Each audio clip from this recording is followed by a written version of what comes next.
need to do a considerable amount of brickwork on the back. You've got the existing arches.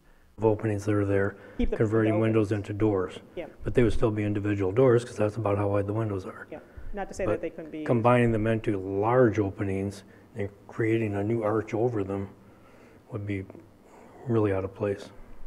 I agree. That was kind of the feeling. I just didn't feel it was quite right with the proportions that we're looking at on the building. We don't have grandiose heights that we're dealing with to make that the next archway over the double door, if you will.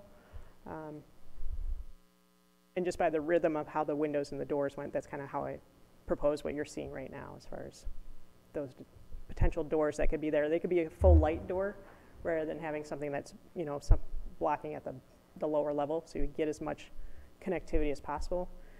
And not to say that the windows that are also still there, that we couldn't drop those down, the sills of them down as far as possible as well, to bring more light in and bring that connectivity in. But it just didn't feel right putting additional doors in those three odd windows, if you will.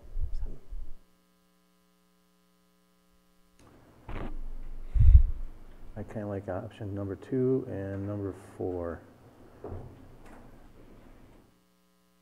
Number 2 I like because it holds up to 180 people, even though, and it still keeps the spirals. I really like that, even though it is a pain in the butt going up and down, but it is kind of unique to the building. And same with, and I think it's very good. And number 4, just a lot of open space. You know, that's pretty nice. And that, as Denny was saying earlier, that's going to be a solid wall that's going to be between the two there. And that's why it drops down from 180 to 160, it says here, I think, was it? All right, let me go back and read my note again. Or maybe a little less. Probably a lot less.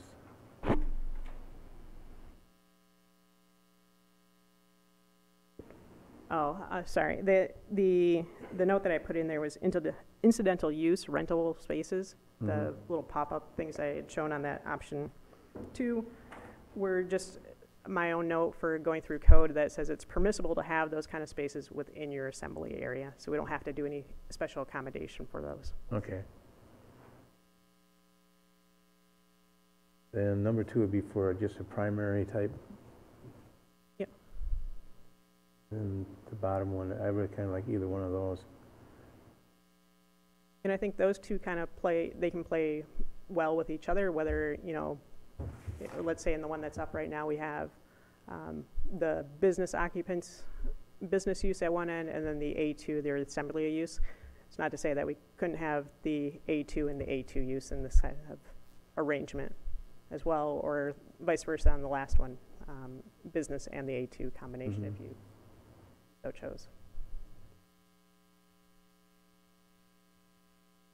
And I like the use of the doors and keeping everything in kind of the way the design is on the outside, and I kind of like that a little bit better. If you put the doors in where the windows are instead of trying to add more, I don't think that would be quite as good as what we think we should. Even though everybody wants to see that big view, and you're only going to get so much, but you still got to maintain the integrity of the building to make it look like what it was. And I have to agree with Bob that changing it with a bigger arch and trying to get the brick to look right, well, it doesn't look right. I mean, if you look at the newer part now, the 2 new parts, there's 2 different types of bricks. We have 3 different types of bricks on the building now. So, and I had a lot of people tell me that they're kind of disappointed that they don't. So I'm sure we should probably maintain the integrity of the building a little bit. Well, the intent on that brick is not to leave it the way it is, right? We're still working on that? It's already been dyed, Okay, so it is the way it is. It Yeah. was red, now it's more of a brown. okay. They get rid of that flashing on the roof yet? That beautiful copper flashing Yes, that one. is, in about 2 years, you won't even notice it. Ah, Just because you'll be so used to it, and it's probably going to turn green. because I will have given up by then. I bet you won't. I bet I won't either. You know me.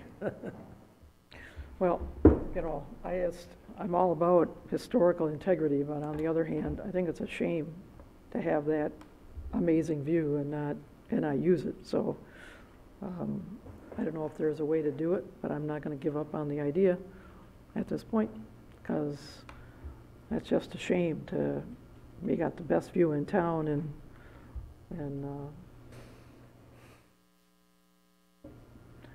maybe there's a way to do it that way where, this to me is not, it's hard for me to visualize with, like, as to what it's gonna look like when it's done. Yep. Unless I see, this is what it's gonna look like when it's done. So it's harder for me to conceptualize this as to, how it's gonna look when it's done, so. But like I said, views are worth a lot. But I do like number 2. I think that's kind of cute.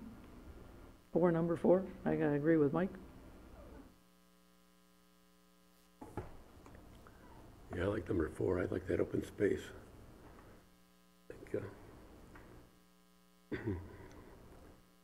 I think that would be working for people that want graduation parties or whatever in there. I think working conducive for that, but I could live with 2, but I like 4 myself.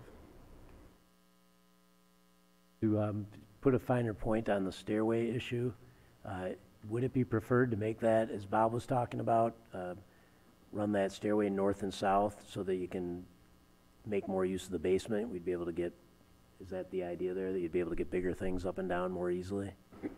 Well, if you run it more north and south, you have to cut through more of the floor structure and put some supports underneath, because it's supported the other way. Oh, If you could run it crossways longer, but I think you run into a doorway down below, don't you? Yeah. Yeah, so we really can't go much farther. So it either has to be steeper, it's gotta have this landing in it. So I think you're kind of stuck with the landing. Well, landings are okay as long as you don't have railings that get in your way. Yeah, as long as you don't have long things to get around. When you're trying to navigate, you just gotta Well, turn them up on its side. That's, long things become tall things. that's disassemble. That was a line in a movie. to try to give Kirsten some direction, we kind of want to get to a next step, and I've got a feeling that we want to be as flexible as Flexible, possible. yep. Because we haven't determined a user yet. So if we lean towards that number 4 idea and maybe get some drawings, we've got one council member who's not here, and it sounds like there's a bit of a difference of opinion on the door issue and opening it up. If we get some drawings to just show what that might look like, if it can be, I was just looking at some other historic train stations, and I really didn't see any with big bay doors in them, but that doesn't mean you can't give it a shot to just see what that might look like. And then what it would look like with the individual doors. We can do some renderings of the exterior elevation, so we can kind of take a look at that and see what your thoughts are once you Right. see single doors versus pairs of doors and how the potential archway might work and stuff I like mean, that. the windows are existing now. It's not like you can't see out of the building. Maybe we could take some, you've shown some internal walls removed on this item number 4, this one, which does automatically open up the view. I recall when the museum was in there, they tried really hard to keep the ultraviolet light from coming in because it screwed up their artifacts. And so they weren't really interested in good visibility, but that was because of what they had inside. But the spaces those windows occupy, whether they're windows or doors, it doesn't necessarily mess up the exterior rhythm of the building or the design of the building or the historic flavor of it, whether the doors or windows. But I bet if you put in nice clear windows, you'd have pretty good visibility. And if you really want good view of the river, go outside. The other thing I'd like to put a finer point on, I guess, is the idea of the permanent wall between the anchor and the flex space. Would that be something you'd prefer be a permanent wall, or something, we've got those dividers, you could put dividers along there that could be movable, that if you wanted to use the whole space, you could leave them up most of the time when the business is operating, but then when there were some events, you might be able to pull those out of the way and use the entire building. Is that an existing wall? That is in the location of the existing wall. Yeah, okay, that's what I thought. I guess I just would hold off on demolishing that wall until you had a reason to. Yeah, until you find out what we're gonna be using it for, because we don't know if we're gonna go with a single use or multiple use, or That wall has no structural significance, does it? No, Well, Okay, It doesn't hold the walls together so they don't splay out. I mean, the structural integrity of it, we can accommodate with a couple columns in there, but Okay. I wouldn't have that hold you up if you really wanted to open the space up. Even if we Alright. wanted to look at some, larger doors that maybe open internally, so you can still close that space down. If you have a tenant, let's say, in there that wants to be able to shut down at the end of their day and have a little security for their items. I guess the point is that you're not building that wall, you're just not tearing it down. Exactly, yep. Okay.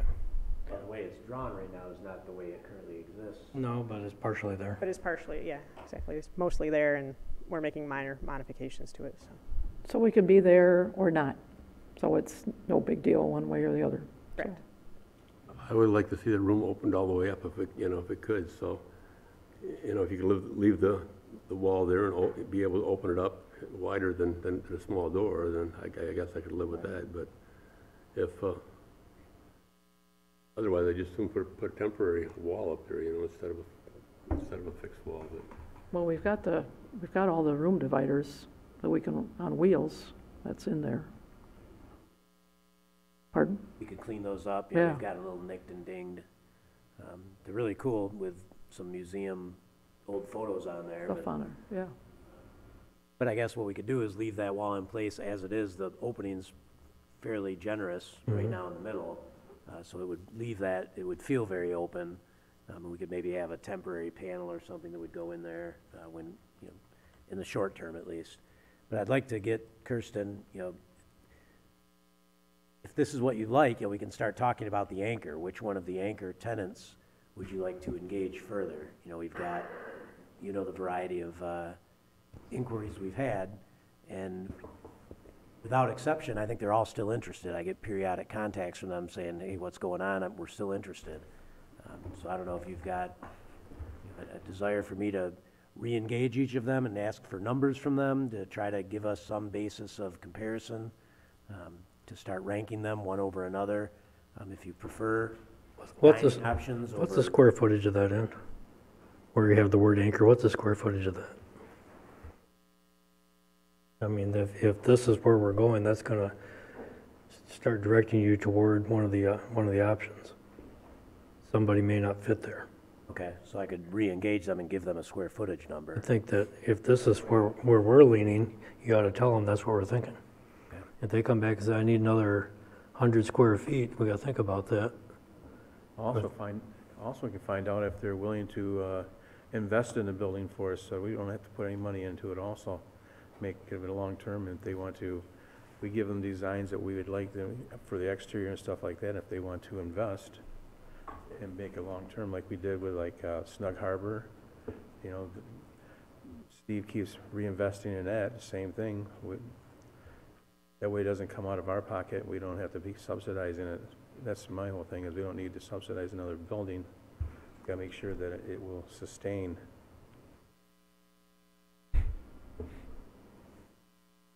Sorry, to answer Bob's question, is roughly 900 square feet down there. 900? Okay. That may play into who you talk to or what you talk about. But it's a Sorry. good number to know. I did kind of go through that when I looked at the different proposals that you had received. Those kind of operations that, in my mind, for what they were asking for, would take up the entire space versus those would probably be more allocated to these smaller anchor areas. And the way I kind of looked at it was you've got probably about 5 options that would probably fit nicely into something like that. Which 5 are those that would fit? I had Aldea Coffee on my list. Sweet Temptation sounded like they could go either way depending on, how much space was available. The Grand River Donut Company, again, the Chamber with their idea of pop-up markets, and then the Visitors Bureau. You're just talking for the anchor part on the end? Yeah. If we open it all up, then we can go with the other ones that want more space. Exactly. And in my mind, I really saw the restaurant distillery one, and then the odd side is taking up the entire building and not really giving you that option to rent or to use just space if you wanted, or the city felt like they wanted to use it for other events. But just with the way their operations would probably work as far as a restaurant and a brewery, so. I really, I've always liked the idea of the flexibility of the, to get of the interior space for the, just as a complement to the downtown, as far as gift shops or artisan shops, to have that, that space come and go, or the art market, or what, there's a variety of stuff with an anchor like Aldea, because I'm concerned that if we give it to one entity, they're going to take over the whole thing, and it's not going to be a complement to the stadium, and I'm sorry, it's going to be, it's involved with the stadium because it's overlooking the stadium. So the more flexibility of use, more flexibility for the city, I think that it's the best complement for the community to be able to have that as flexible space, that where vendors can come and go, ideas can come and go, rather than saying, okay, this is what it's going to be, and it kind of becomes closed to the public. I like the idea of it being open to the public and with a variety of uses, because I think our 3 blocks of downtown would really benefit from another area, another place for folks to go to wander, and as they come to visit Grand Haven, that there's something else for them to look at. So I remain in that camp.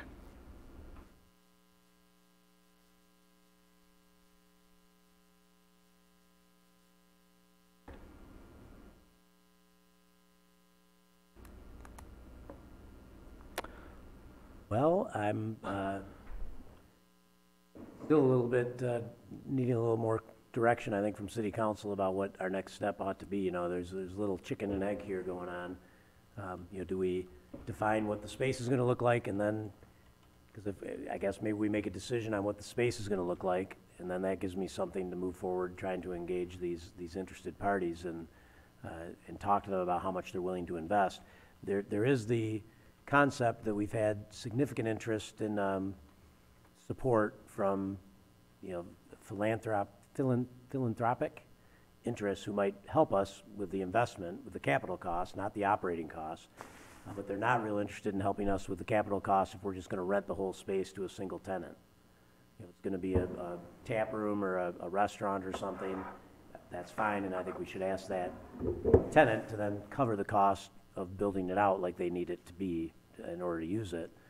But if we're going to make it some sort of flexible, usable community space that's a complement to the stadium, we may be able to incite some level of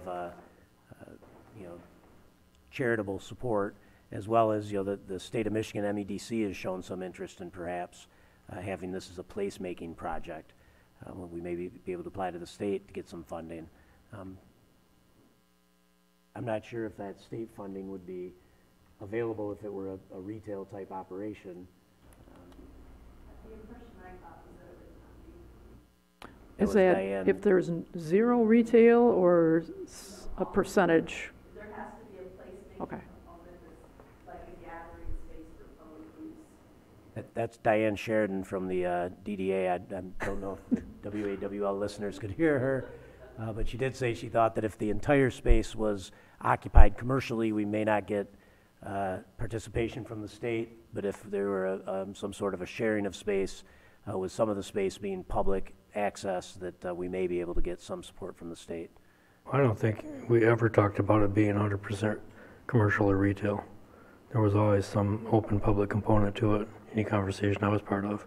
I mean, what you got up there now, I think, is about the best bet you've got for where to go from here. If you want to show an opening with doors between those 2 spaces, fine, there's already an opening there in that wall. But this gives you quite a bit of flexibility. It does dedicate a portion of it to some anchor, whoever you select, but it also reserves a lot of the space for flexible use. In fact, that anchor could possibly use the space from time to time. So, I mean, I think that, I don't know why you'd want to get more complicated or more detailed than this. I think it would be good to see an accurate riverside elevation of the building so that people can see what it would look like, and whether they're windows or doors, you at least see what the pattern of the brick is. We can do And that. hopefully we can keep respecting the original facade of the building. Well, maybe that's the next step, is to see, what it would look like, what the outside would look like if we did this, or if the outside, what it would look like if we did that. 'Cause Okay, and we'll ask for that, and then we'll bring back maybe a little refined version of this okay, for you to actually vote on. Yes, let's go with that refined floor plan, and then maybe decide on how you feel that the treatment of the riverside ought to be, and then we can start getting some numbers together, and I can start talking to those tenants that can live with 900 square feet with periodic access to the rest of it. So if that's 900, am I accurate? The rest of it's somewhere just over 2,000 square feet, or right around there? Yeah, just a little less, probably. 1,800 maybe? Yep. We'll call it 1,800 just to keep it About the right time period. tri-symmetrical. Well, That's what we're. the 3,600 square feet, is that the original structure, or does that include the addition? That's the original structure. Okay.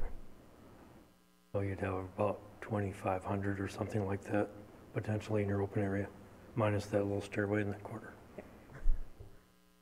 And we can come back with that. We'll have, again, refined floor plans with some actual dimensions and some square footage on there, so you can see what spaces the potential rental or that anchor spot is versus your flex space. And we'll look at the elevations and the opportunities there for opening it up to the riverside. all right. Sound good? Sound good. All right, thanks. Did we help you?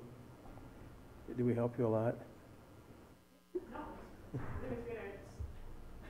As good as it gets, so I hope so. Right. All right. Next item, purchasing limits from the city manager and our finance director. Well, we've talked about this quite a bit, and actually came up during goal setting, and I'm a little tardy. I promised Councilman Scott I would have it ready by July 1st, and today's July 2nd. So I did want to get something on the agenda tonight for you to talk about. It's just presentation. I didn't want to put it on the agenda as a proposed ordinance amendment until I presented the numbers that I was thinking to you. Currently, the emergency purchase is up to 20,000. I'm proposing to go up to 50 for an emergency. The competitive quotes from 5,000 to 20,000. The 3 quotes with a PO required from 1,000 to 2,500. Raising the petty cash purchases, credit card purchases, and then, particular attention might want to be paid to the local vendor variance from other quotes. We're currently at 3%. We're suggesting maybe you adjust that to 5%. And I want to emphasize that that's a permissive provision in your policy, meaning that the city administration may recommend a local bidder given that variance. Doesn't mean we have to, so it's not an entitlement, because in many cases you might have a national interest that's got a local office that doesn't really meet our ideal of a local business being Right. one that is very active in the local charitable community or the volunteerism community or employment community. They may have no employees here and they may do nothing here, but they just happen to have maybe a storefront with a couple of employees. In any event, I would recommend that 5% differential, but because many times we've had somebody come in that are about 4% off, and we can't award the bid to them because they don't meet that standard. But anyhow, I just wanted to get a little bit of feedback, and based on whatever feedback you provide tonight, I plan on coming back with an ordinance recommendation at a future meeting. Okay. Comments? Questions? Input? I guess I could share a little bit of what I put up with every day at work. I don't have a problem with the $50,000 emergency purchase because it has to come back to us for at least acknowledgement and approval after the fact. The fact that very few things cost $20,000 anymore when they're true large-scale emergencies. I don't have a problem with that. The 3 competitive bids presented to council, I guess I would have gone to 10,000 instead of 20. The 3 quotes PO required, I would have gone to 5,000 instead of 2,500. And I don't think I would have changed the 3% local variance, but those were the thoughts I had. And I'm not sure that that's an actual industry standard or not. It's just what I'm accustomed to, and it makes sense to me. Okay. I'm all right with it just like it is. I think you did a great job with this, Pat. I think $50,000 for emergency purchase is good, and then the sealed bids would be after 20,000. And then 3 quotes after 25. I don't have a problem with this at all. I think the 5% local vendor the local vendor is okay with me. I like the way you presented it. I think it's good. I know, you know, when I was there, it takes a lot of time to get 3 quotes. You'd be surprised how much sometimes it takes to get those 3 quotes, and to up that to $2,500. I think, and I've been gone for 14 years now, so and it was $1,000 when I was there. So I think these prices are right in line, and I totally support this. I'll go with Bob on this one because it sounds reasonable. Is that the 3 competitive bids, I'd like to see at 10,000 also. I think that's where it should be at. But the 50,000 is fine, the 2,500, everything else is good. And the local vendor, 3% is still good yet, I think. We're giving them a better break than if we could have got it someplace else, and we're still trying to keep it local. So 3% is, I think, is a medium for us. Other than that, everything else looks good, Pam.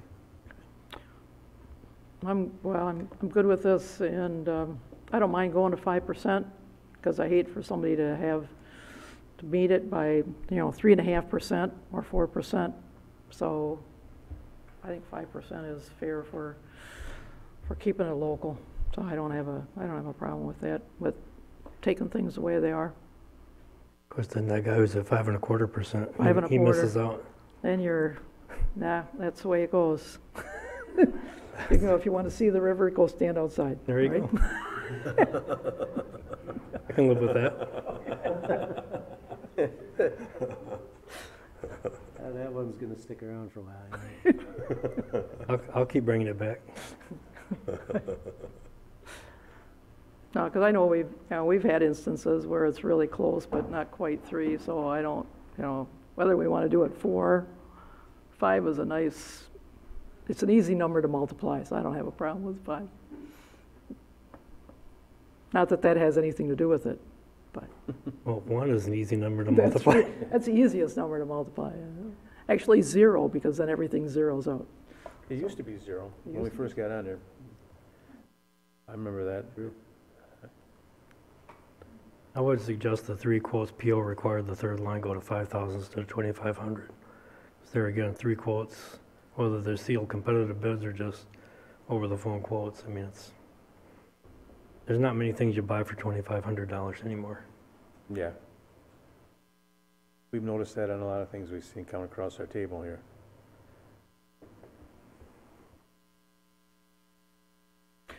So, I'm willing to change that.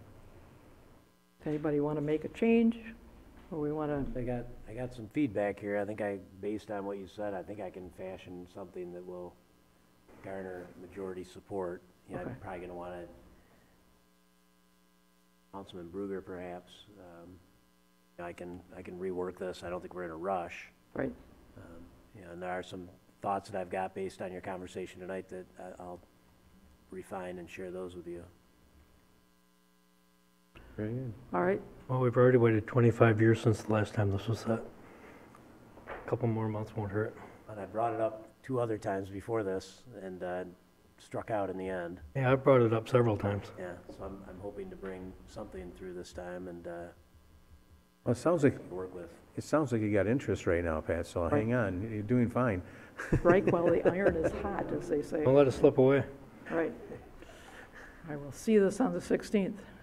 Right. All right, last item. We are ready, right? Ready to move on? Yep. The millage rate structure for infrastructure project funding. And Pat and Jim. Well, I'll kick things off a little bit. just really wanted to present some of these rather daunting graphics to you tonight so that you had some time to absorb them. We really don't want to bring this to City Council until after you've decided what we're doing with utility rates, and that is on the agenda tonight. But what will come next, after we finish the utility rate discussion, is what you might do in the future in regard to millage rates. And what you've got up there, and we've talked about a little bit, is the idea that, you know, if there's tolerance to put another issue before the voters for 1 mil, which is what you've done the last 2 times, and if it were every 7 years apart, which just happens to be the break between the last 2 millage elections between 2008 and 2015, you might see another election in 2022, at which time you'd have 3 mills out there. It would always be dedicated to debt.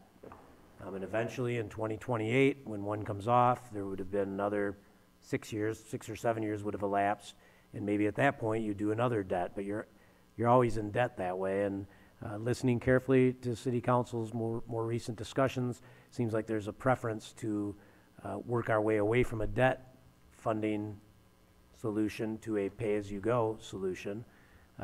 So we thought there would be a possibility of seeking voter support for that one additional mill by asking for a 3 mil infrastructure levy that would endure in perpetuity, with 2 of those mills dedicated to the existing debt that's already out there, meaning that it would only be 1 additional mill to the taxpayer. It wouldn't be 3 mills. They'd be voting on 3 mills, but 2, we could make it explicit in the documentation in the ballot issue that 2 of them would remain dedicated to those 2 existing bonds until those are retired.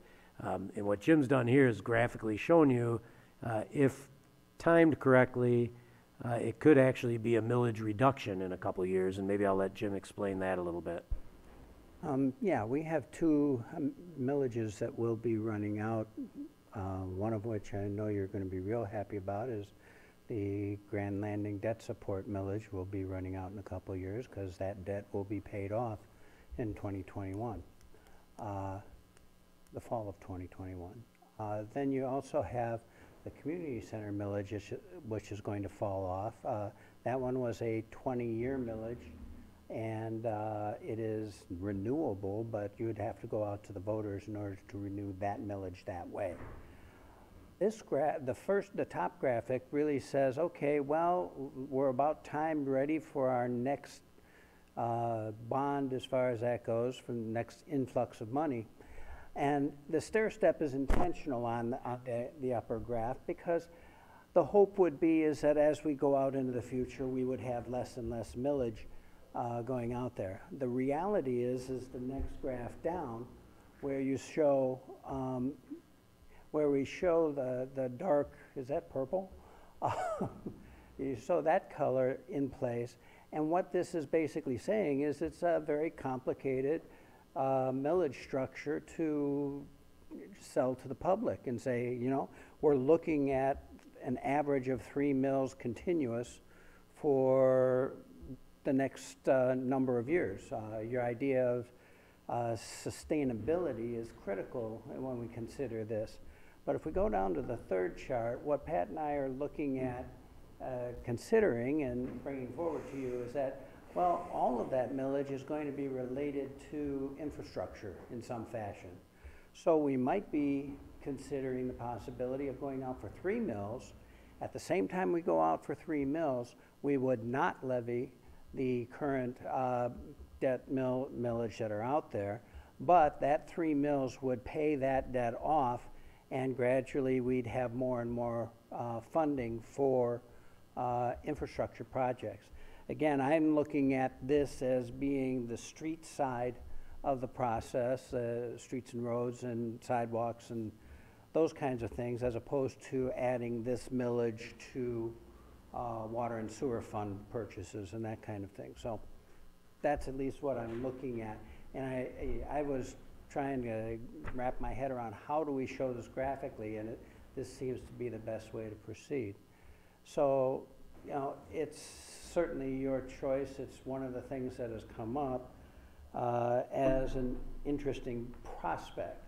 we do see this as a voted millage as opposed to taking at least $1.5 million of your general operating millage. You already have that ability to levy that amount, but Pat and I, in looking at it, would say, well, geez, if we take that, then it's going to make it that much harder for later administrations to keep going as things continue to get tighter for municipalities, as they have at least in all of my years of municipal government. So we decided that we didn't want to look at that potential, but that is also an opportunity for you as well if you should like to do this.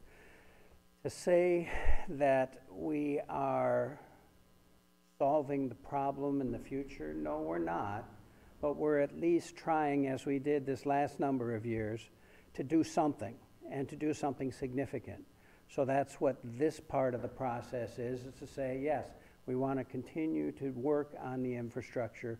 We will not at all be able to say someday, oh yeah, we've got it all done, because there is that much to do after 50 years or 60 years or 70 years of being in the ground. Eventually you're going to have to change water and sewer, or you're going to have to change the streets out or reconstruct the streets in 25 years. So all of that is going to continue. That is not, and I don't mean to be negative about it. I mean to say that that's the realities of what we're going to have to face. Cities across the country itself is looking at this problem, trying to figure out, well, geez, we built all this infrastructure. It's going to get old sooner or later. Well, let's let them worry about it. Well, this is the future, and we get to worry about it. So that's kind of where we're at on this particular process right now. Part of the, I think, saleability of this is that you've got a public that has, in recent history, been welcoming of city council bringing forward solutions and being asked to vote on those solutions. And I would think that that may continue into the future. So if you continue to do a good job and go to them and sell debt, it could get to a point where maybe you're asking to go to 4 mills or maybe even 5 at some point to continue to borrow money, because these projects are getting more and more expensive. In this last iteration of projects, we found that we were able to burn through that bond money a lot quicker than the time before, and it's mostly because prices went up so much. So if that continues, you might get to a point where your public that is supportive and it believes in continuing to improve things continues to layer on debt after debt, and you're paying a lot of money in interest that way. Whereas if you bring them a solution that includes no debt, which forecasts a sustainable future but not until 2035, I mean, you're really setting this up for somebody else. I don't think I will be here in 2035, at least not in this seat. And I don't know if any of us will be, but at least you're forward thinking enough. And that's, I believe, what City Council directed staff to do during goal setting last year, is present us with some ideas, some options of something that is going to set this up for the long haul, because the current model of having a big backlog of projects and going out for a debt that only takes care of a quarter of them probably isn't sustainable, because as we found twice in a row, we've gone out and done that, and we've gotten towards the end of that, and we're still where we started. We're running in place. And so we want to create a future where we've got enough money coming in each year where we can use those assets to build infrastructure, not pay interest. So I think this would be attainable, but if you decide to go this way, I would think that we probably don't want to do an election until November of 19 at the soonest, because I believe we're going to need time to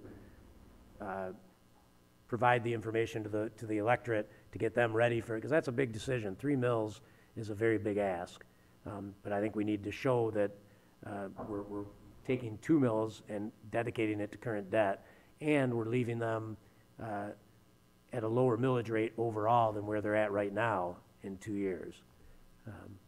So we just wanted to get this information out to you now, so that when we bring this forward later in the summer, you're more conversant in the concept. No, I think this would be an education process, but we've learned over the last 10 years that, yeah, there is no end to this. We thought, I think at that time, 10 years ago, we were saying, well, 10 years and we'll be, if we would have gotten our 2 mills 10 years ago, we would get all this done and we'd be home free. Well, 10 years later, we find out that that is not even close to the case, and infrastructure is going to be an ongoing issue. So we did ask to, how do you do this? How do you do infrastructure on a continuing basis without spending a ton of money in financing costs, so that actually 100% of your money goes into your actual projects, which I think the people of this community would appreciate. I do wonder about, is there such a time when you're not able to do that? For that, if we had I think, we need a report on what we've done to this point, how many of our critical projects that really, were averted failure of one system or another would be a good thing to show this is what we did. And then, how many critical projects are left out there? So,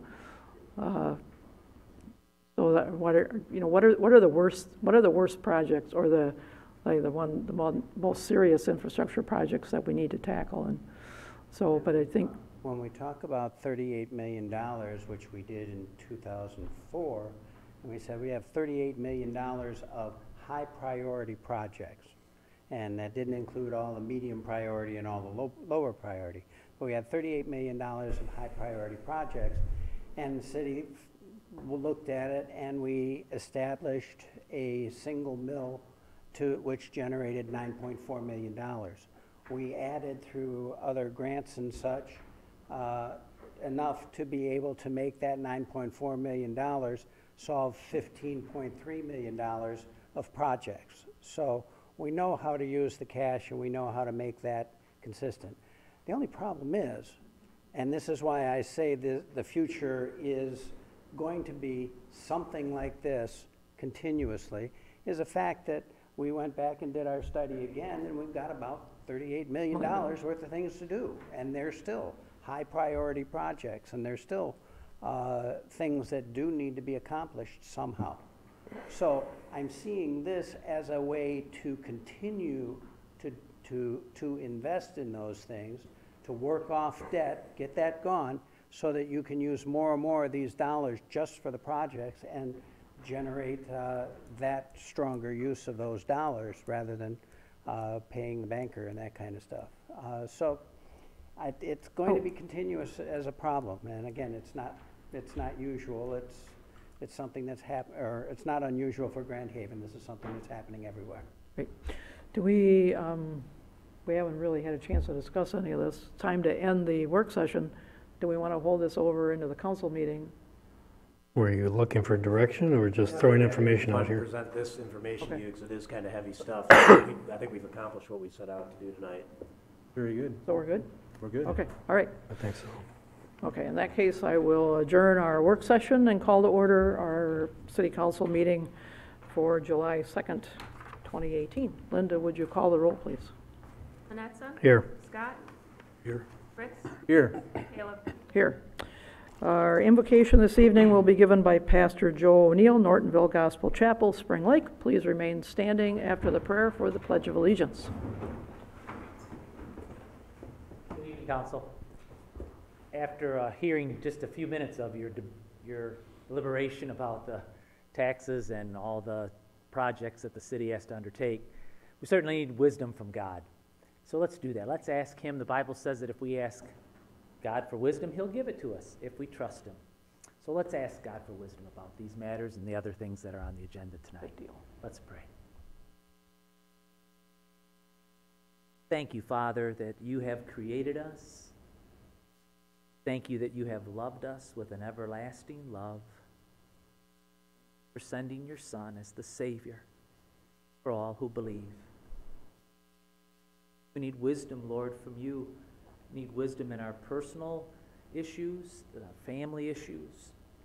And this council needs wisdom from you, Lord, about these financial issues and the people that you've placed under their care to serve. So we beseech you, Lord, for that wisdom that we need in our daily lives and in our ministry to other people. I pray that you'll grant that wisdom help each of the council members here and those that present before them tonight. Help each of us to humble ourselves in your holy sight, repent and believe in Christ. Bless this time. Thank you for each that are giving their time tonight for the good of this community. We ask for safety as well, O Lord, for the 4th of July coming up and the many events happening here. Pray that you'll be glorified. Thank you for hearing our call tonight. You are great and good. We pray these things in Jesus' name. Amen. Amen.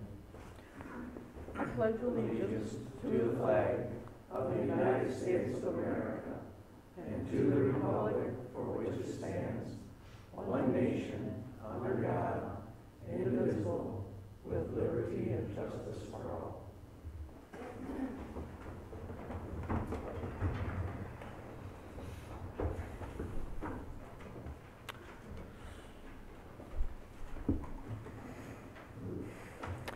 Alrighty, well, thank you much. We have one appointment and one reappointment to consider this evening. So Linda, if you would read that. I have a question on pronunciation. Is it Liza or Lisa? Lisa. Lisa? I hope, I sort of hope that's right. And this is to appoint Lisa Dora to the Historic Conservation District Commission with a term ending June 30th, 2021, and reappoint Ryan Strayhorn to the Musical Fountain Committee with a term ending June 30th, 2022. Is there a motion? So moved? Second? It's been moved and seconded. Any comments or questions? If not, we will vote. Manetza? Yes. Scott? Yes. Fritz? Yes. McCallum? Yes.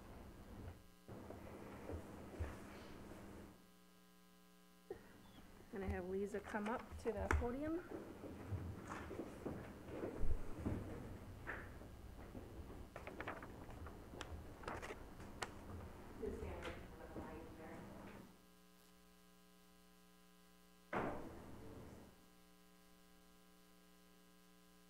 Lisa Dora, do solemnly swear that I will support the Constitution of the United States and the Constitution of this state, and that I will faithfully discharge the duties of the office of the Historic Conservation District Commission, County of Ottawa, and State of Michigan according to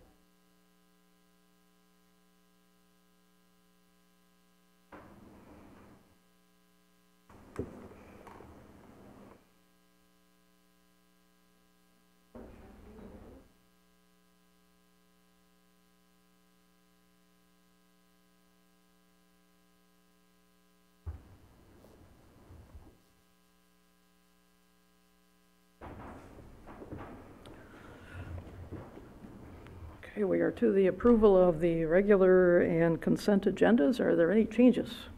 Yes, Your Honor. First one I'd like to request is that we remove item 12E from the agenda. It's on the Tri-Cities Remote Control Flyers special event. I've been advised that maybe the airport board still needs time to make a recommendation on that, so I thought we could hold that off the agenda tonight. And then also, at your last meeting, as you were discussing the annual Coast Guard Festival approval, one item that there was some lack of consensus on was whether or not the letters could go up on the hill. And there was, out of courtesy, we decided to hold that off the agenda so that it wouldn't trifle with the majority vote on the Coast Guard Festival. You don't have a complete council tonight, so I don't know if there was interest in removing that from the agenda tonight so that it could be voted on at your next meeting when there is a full council. I'd like to change it if by any chance, after a few discussions with it, is that have the letters posted as being permanently, you know, don't have to keep coming and asking us every year for Coast Guard City USA, but since we have a moratorium on it, that we explicitly say no to any other ones up on the hill. Well, the idea was that in February, we passed a resolution. Mary, you weren't there for that meeting. We passed a resolution restricting access to Dewey Hill. And the resolution has no language in it concerning an expiration date of the resolution, but there was discussion among council that it should be temporary and short-lived, basically while the face of the hill healed. And I would be interested in seeing that be a permanent resolution acknowledged as such by council, and placement of the Coast Guard Festival letters, Coast Guard City USA, then would be the one exception year after year to be installed as they have been over the past year or so by Coast Guard volunteers following the method that they were doing. So basically what I'm saying is that I would support the Coast Guard letters provided that we would make the restriction of access to the face of Dewey Hill permanent. I could write it up that way for the next meeting if that's acceptable. That the prohibition on walking up and down the face of the hill be made permanent, with the exception that each year the Coast Guard City USA letters could go up, and that would be the only thing that's allowed to go up on the face of the hill. I would support that. Okay. And done by Coast, If that can't be done tonight, that's what I would support. Okay. So if that's okay, we'll remove that from the agenda tonight, and I'll set it up for the 16th. I'm okay with that. I think it's a good way of going with it, that we can still honor, because we are Coast Guard City USA. Right. And we can, that way they don't have to keep coming back to us every year and getting the same thing like we Yeah. talk about. And while, I've never been excited about the letters on the hill, as everyone knows, also I understand that they're a reality, but also having a temporary prohibition on walking up and down the face of Dewey Hill is destructive when it expires, it goes back to being destructive to the hill. I think that should be a permanent prohibition, that we should stop looking at it as a temporary. What are we gonna do about the fireworks time? They have to go back up and down the hill with their hoses? There's nothing in that resolution that keeps emergency personnel off the hill. That was aimed at the public. Okay. And I'll speak to that a little bit under city manager reports tonight. We've had some discussion in the last week and today with public safety, so I'll talk about that during city manager reports tonight. But the resolution, and I reread it this morning, was about restricting public access to the hill. Okay. I don't think that was ever intended to keep emergency personnel off the hill. Okay. Okay. Would you agree? I agree. And finally, the resolution under unfinished business, 15B.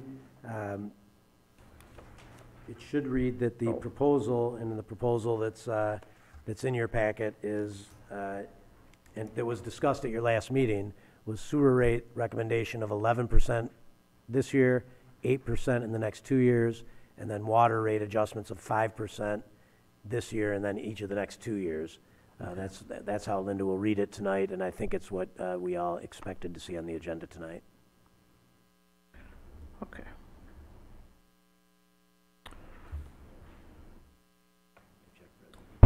Okay.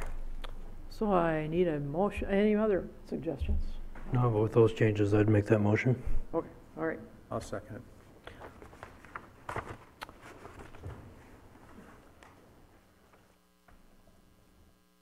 And we need to vote on that.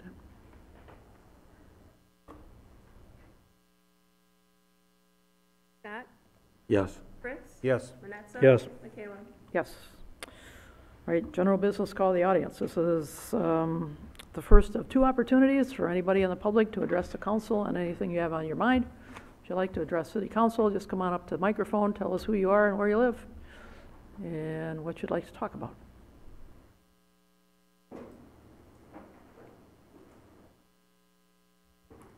Good evening. My name is Eric Nordman, and I actually live in the village of Spring Lake, not Grand Haven. But Okay. I'm a professor of natural resources management at Grand Valley State University, and I just wanted to make a brief statement about the Sims plant. Go ahead.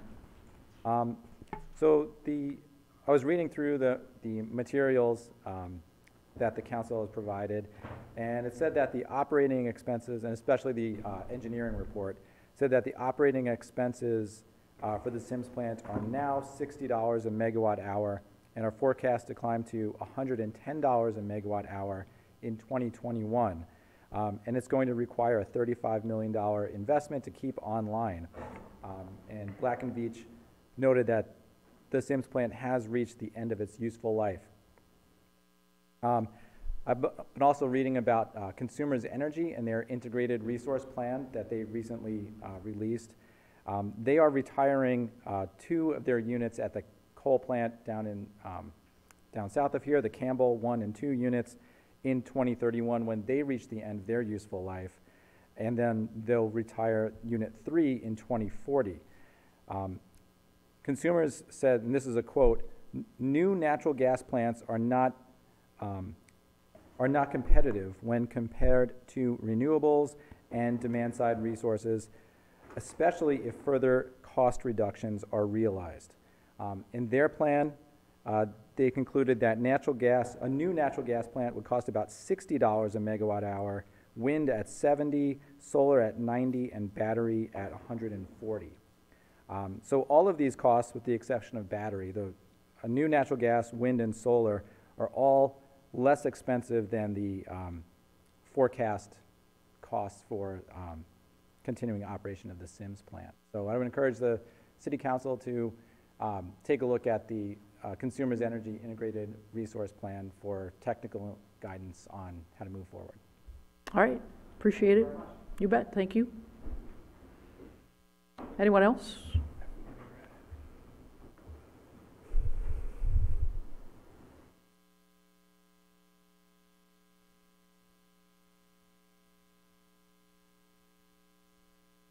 Good evening. My name is Thomas Lamoureux. I live at 20057 Breton. I've been a property owner since the 70s in Grand Haven. Just like to thank the mayor and council for the opportunity to ask you to take an in-depth examination of the danger of the grid being hacked in your discussions on future use of the Sims plan and other sources. After consulting with the Board of Light and Power, it's my understanding that the Board of Light and Power power grid will still exist after you decide who your power source will be. Some questions that I'd hope that you would consider are, number one, what has been done to minimize grid damage if the grid is hacked or an attempt of hacking occurs? Question two, the IRS has a new tax break for solar and wind power. Have they been explored? Number three, could the new park acreage acquired by Ottawa County serve as a solar or wind power site? Number four, Councilmember Fritz's concern with the Board of Power and Light being reliant on the power grid in the future. He's expressed several concerns, and I'd hope you'd follow up on them in some depth. Number five, and I refer to some of the articles that have appeared in the Tribune. My question five is, I believe that Grand Haven, the City Council, as they've alluded to, needs a new consultant chosen by the council. And I say that because of this Black and Veatch's report.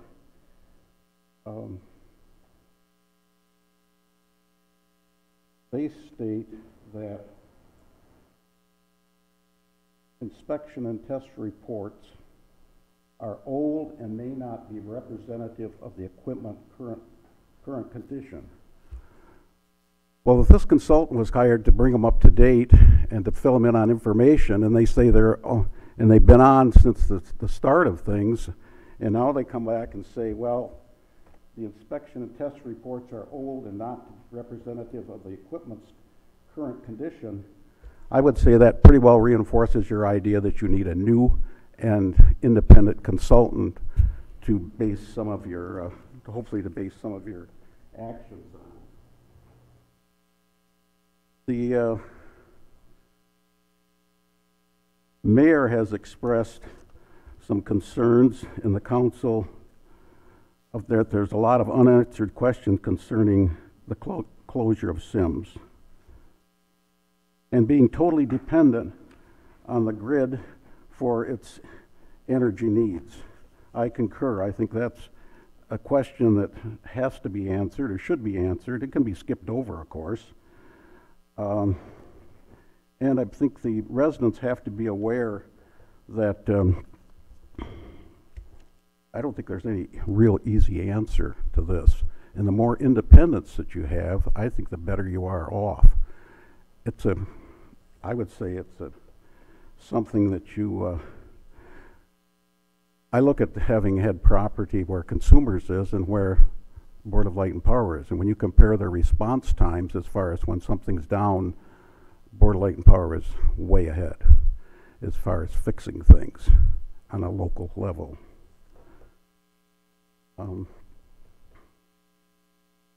And then comments by Trustee John Nasser. His comments, and he quotes, "I'm very concerned with the grid vulnerability," he said, referencing cyber attacks and nuclear weapons. This is the only time that I've heard that mentioned. Needless to say, attacks on the grid are not announced in the future, for the future. Some may be accidental, some may be never figured out what happened. But the point is, I believe that we should do as much as possible to minimize these things. Congress has proposed legislation concerning grid safety, but it's never been reported out of committee. The electric industry takes no responsibility, that is, no action on preventative measures to prevent the hacking of the grid. They say it's the Fed's responsibility. So between the two of them, nothing happens. The appropriate federal agency does nothing. So major users, whether it's industry, hospitals, large users, or possibly hospital emergency rooms, they probably will all have their own emergency generators. They may have, they may not. But individuals with home-based electrical operated emergency medical implements will be relying on you to be prepared, if at all possible. Will you say to yourself and survivors, we could have done better. We could have been better prepared, done more, could have saved more lives. With that as background, I recently heard a review of publication, which I thought would give you a little more depth understanding. So I bought one for each of you, and you can do what you like with it. And Scott, thank you.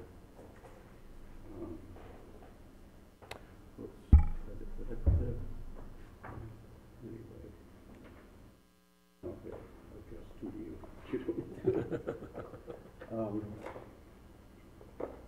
Bob Vanessa, Thank you. Mike Fritz, Thanks, Tom.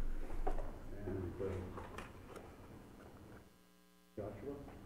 He He's would not be here. tonight, but he would be, you know, he would be right there. Okay.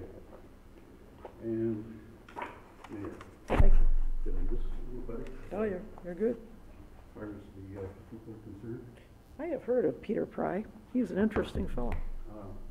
Did I miss any commissioners? Nope. No? You got it. I ended You can up- put Josh, if you want to put Josh Josh's there. down Yeah. You can go there. Yep. And Thank you, Tom, I appreciate it.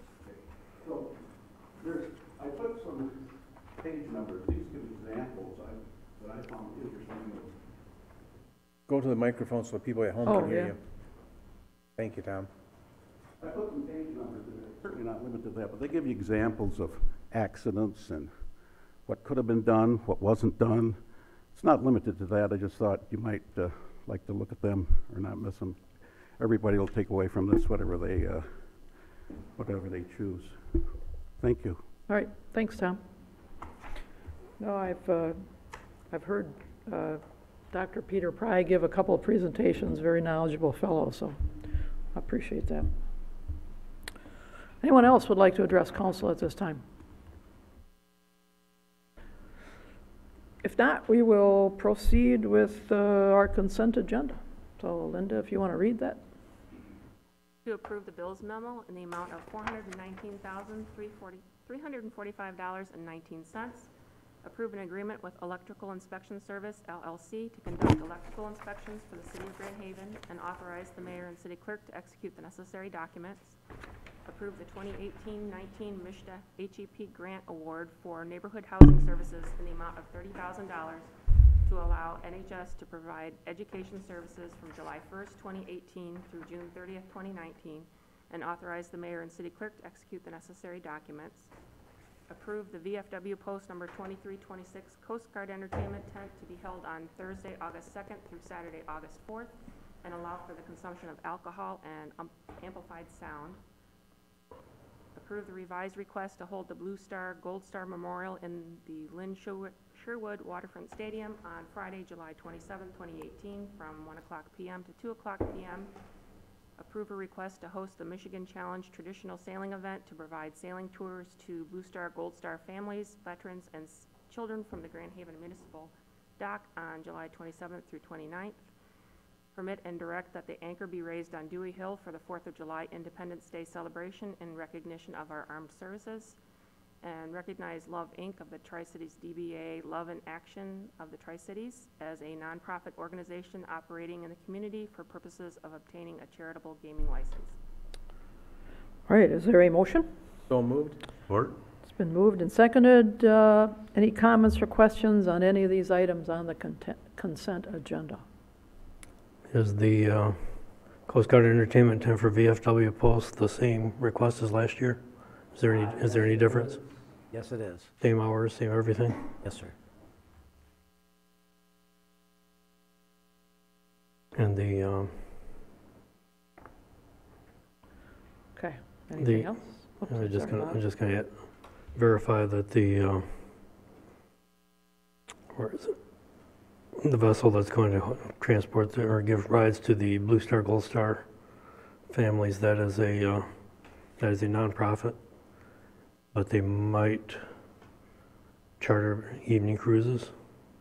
Correct. Our intention there is that if they are able to provide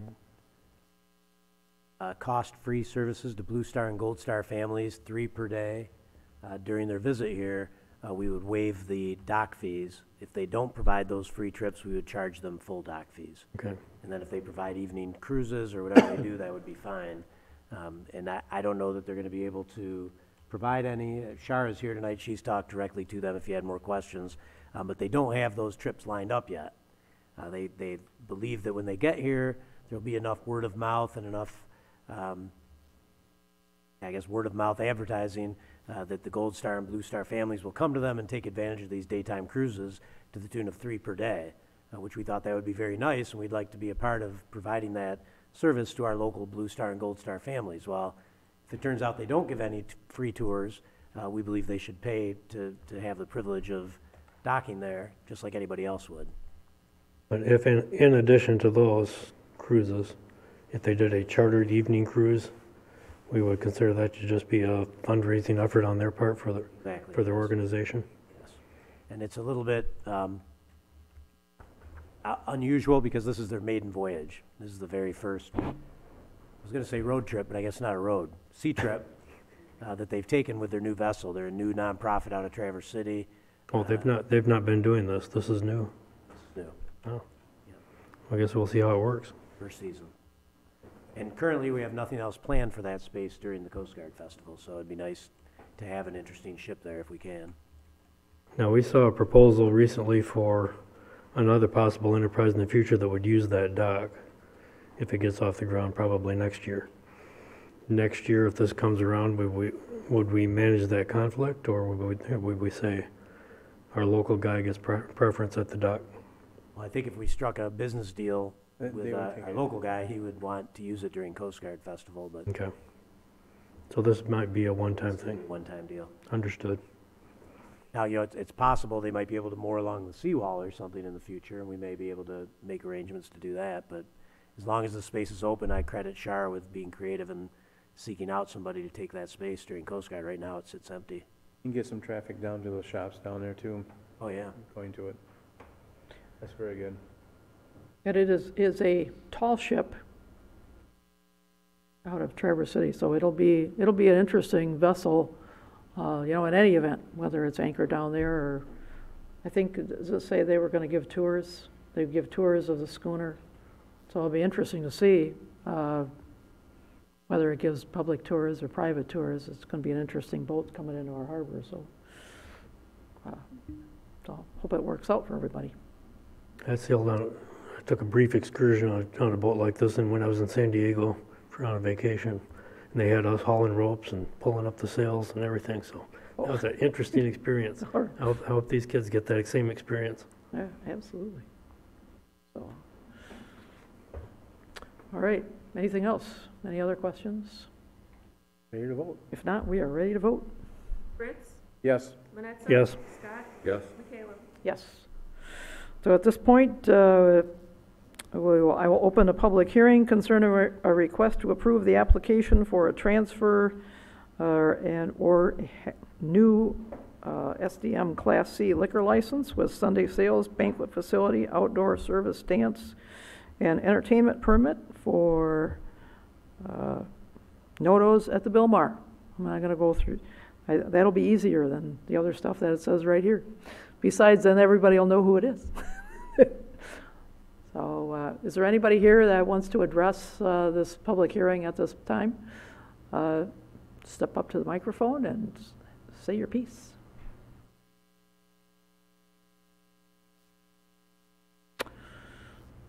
If not, I will close public hearing and ask Linda to read the agenda item. This will be to approve the application for a new transfer. Start over again. Approve the application for a transfer, new SDM Class C liquor license with Sunday sales, banquet facility, outdoor service, dance, and entertainment permit for Nodos at the Bilmar. Administration recommends approval. I'm doing the same thing you did. Yeah, that's right. Is there a motion? So moved. And seconded. It's been moved and seconded. Comments or questions? Okay, can you explain the new versus transfer? What are we talking about? Well, the Bilmar license is in escrow, and I think to cover all their bases, they're applying for both a new permit and a transfer of ownership of the one in escrow.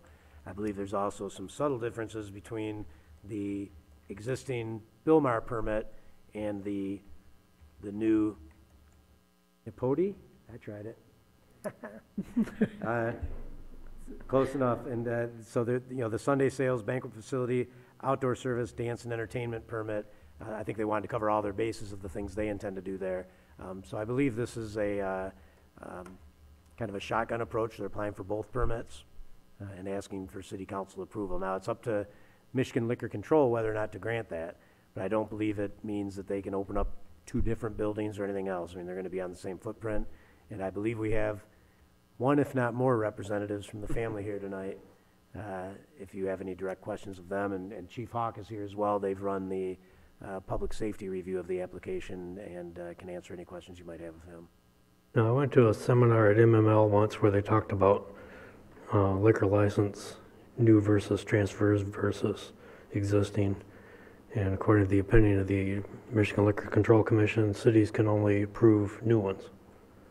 Is that, and maybe Chief Hawk is more familiar with that, and transfers are pretty much granted or not granted by the state.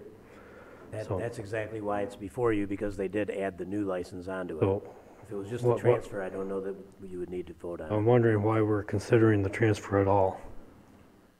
And why don't we just replace it with a new one, which covers all the bases that they want?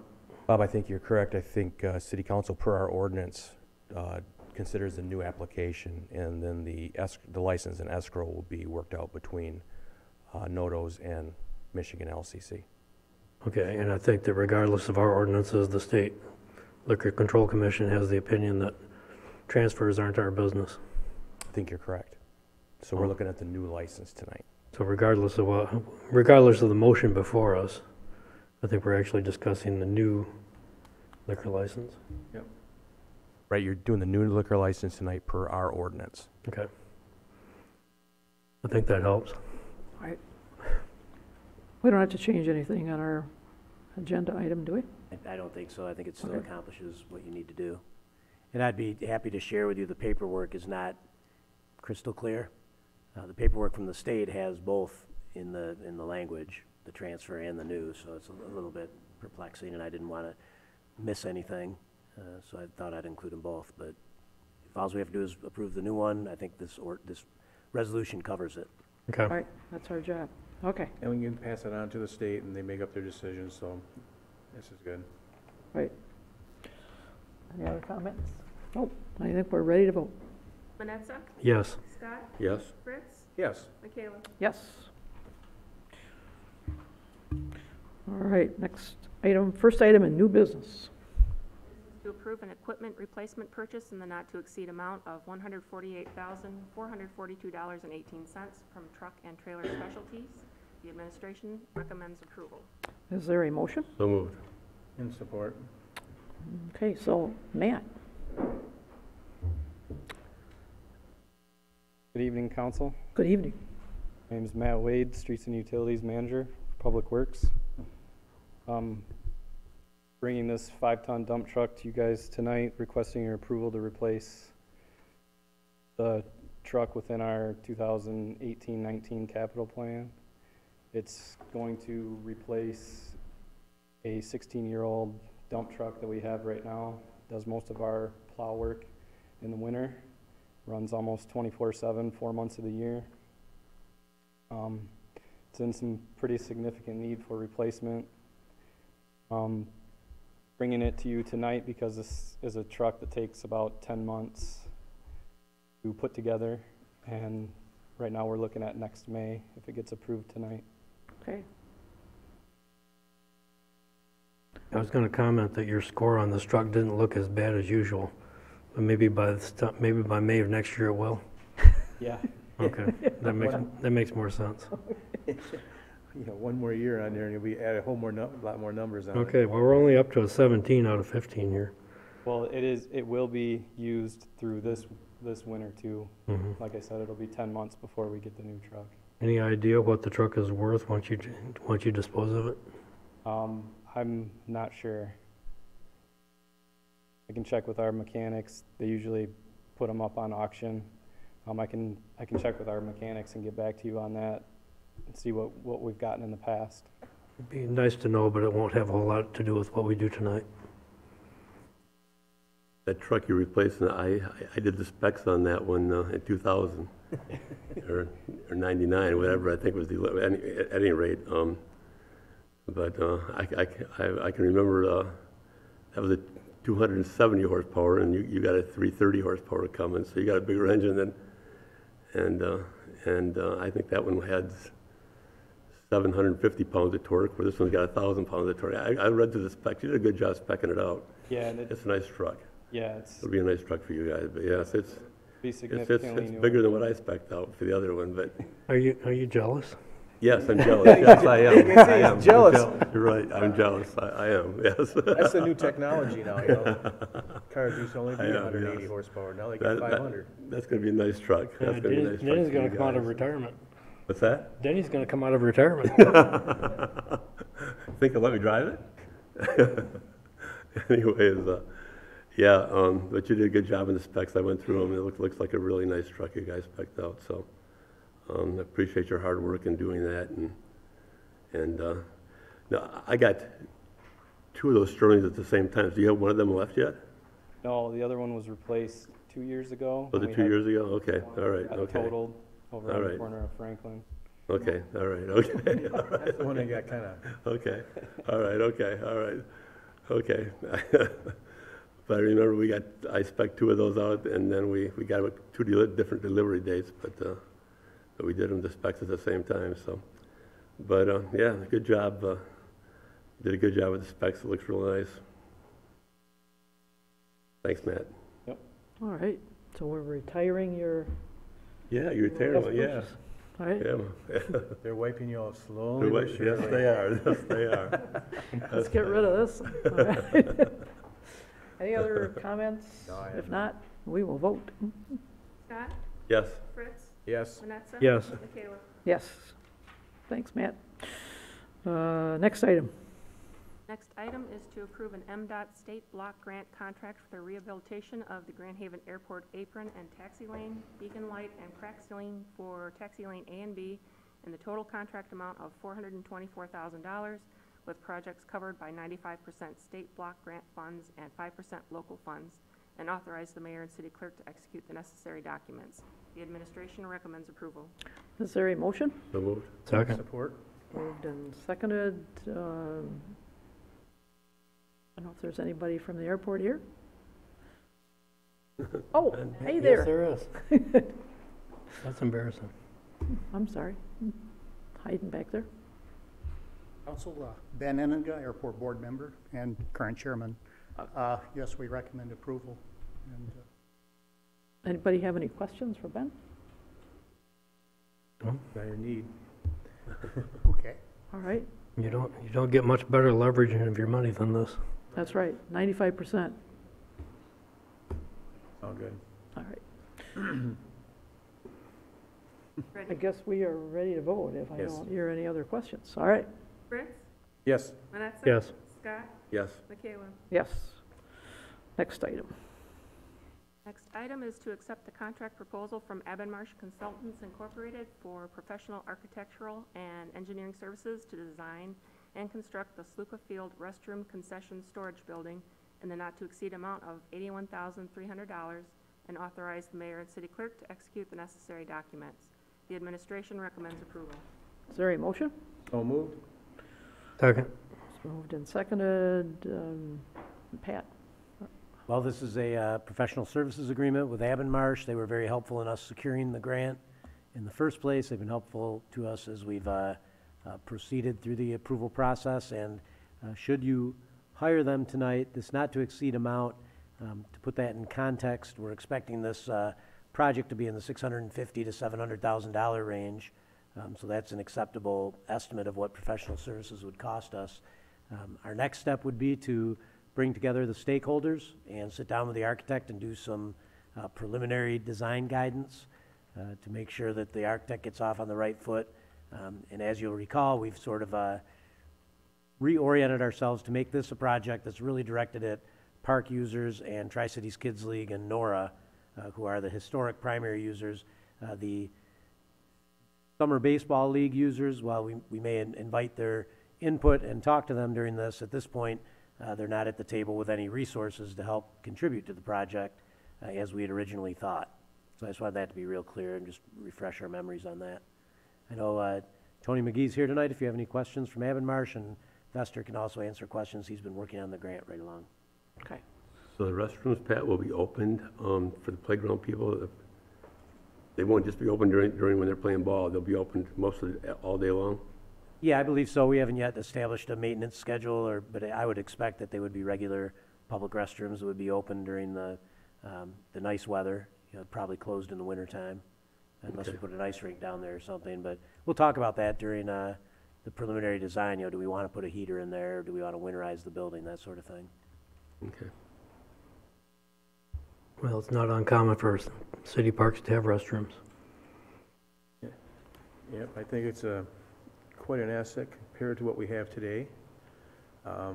Porta-Johns just are not as much use as that park, I said the last time, as much use as that park gets, Porta-Johns are not way to go. You need to have a facility for them all to go into. So I'm ready to vote. Well, After the mayor does her speak. no, because I have a question, because this was originally going to have a press box on top, and because for various reasons it's not. So, but I'm just curious if something would ever transpire with this field, that it would have a need for, a press box. Would that be something that we're building into the facility?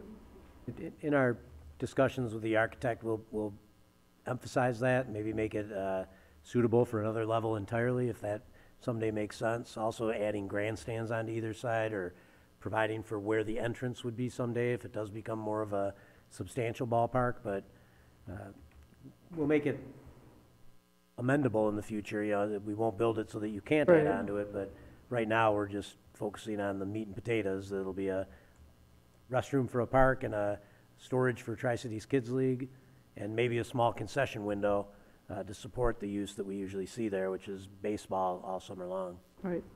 So yes, I guess the answer to your question is, yeah, we'll plan on making it so that we could add that stuff on We should could that need go up. arise. Okay, because I think I think it's a cool enough venue that if someday that were to take place, we shouldn't have to say, oh, geez, I wish we would have thought about that when we built this. So if we can do that, that'd be great. So would there be anything like that that might call into question the grant? Oh, Sometimes okay. when we talk about making changes from the grant proposal, and then the grant comes into question as whether or not it's still going to be issued, what constraints would be on getting our grant? It's very astute. The reason we took the press box out is because the DNR said under the trust fund standards, the press box would not be eligible cost, so we pulled the press box off.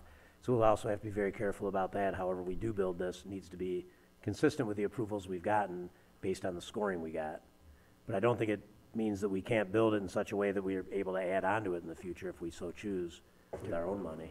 All right. As long as we don't take away the basic function of the restrooms Right. and the storage, then we will be fine. Right, so any further extensions would just be not part of this project Correct. and not compromise what was intended with the grant?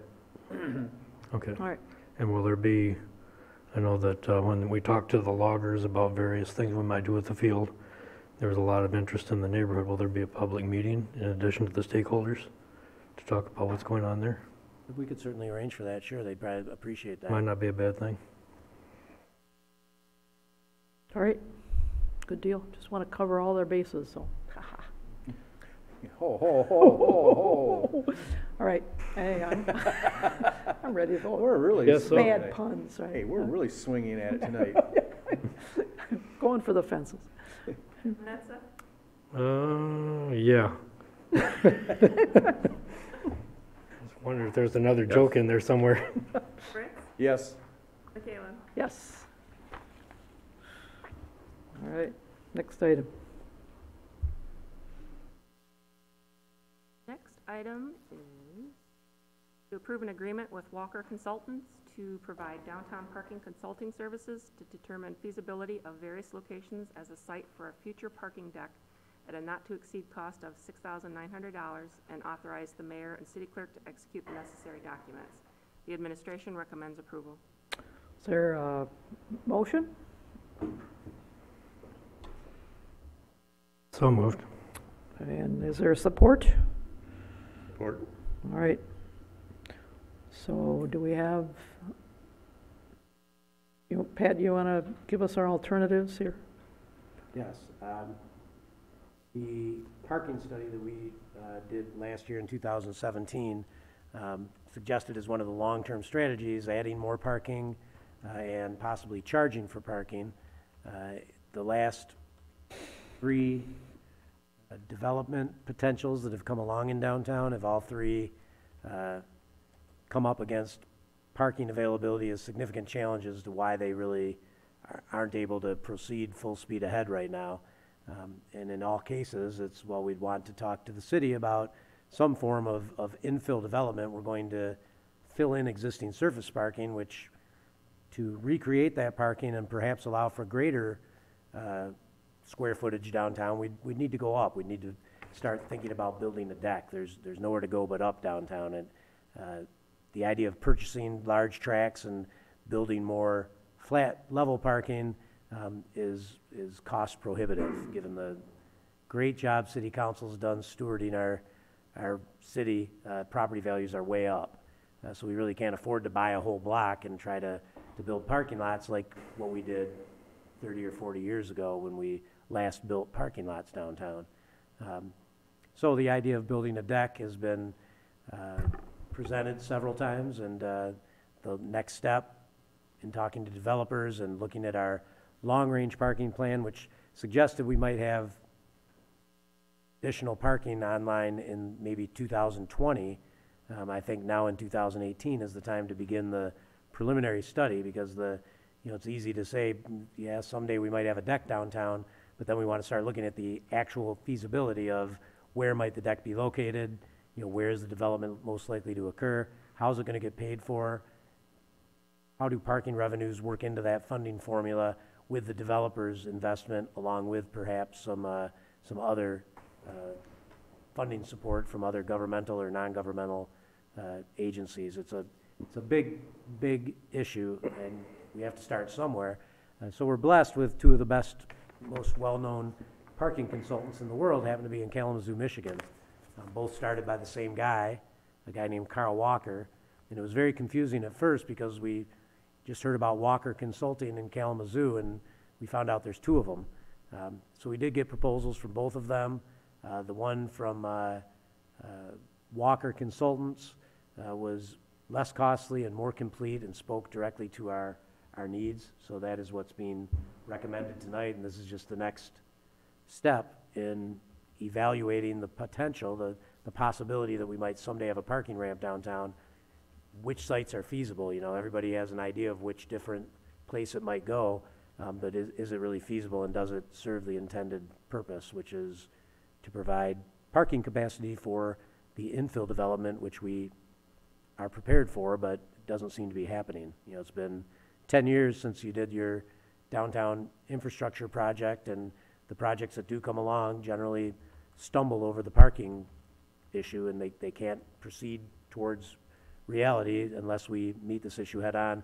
And I've become convinced through all those discussions that if we want it to happen, the city has to become an active leader in promoting the discussion.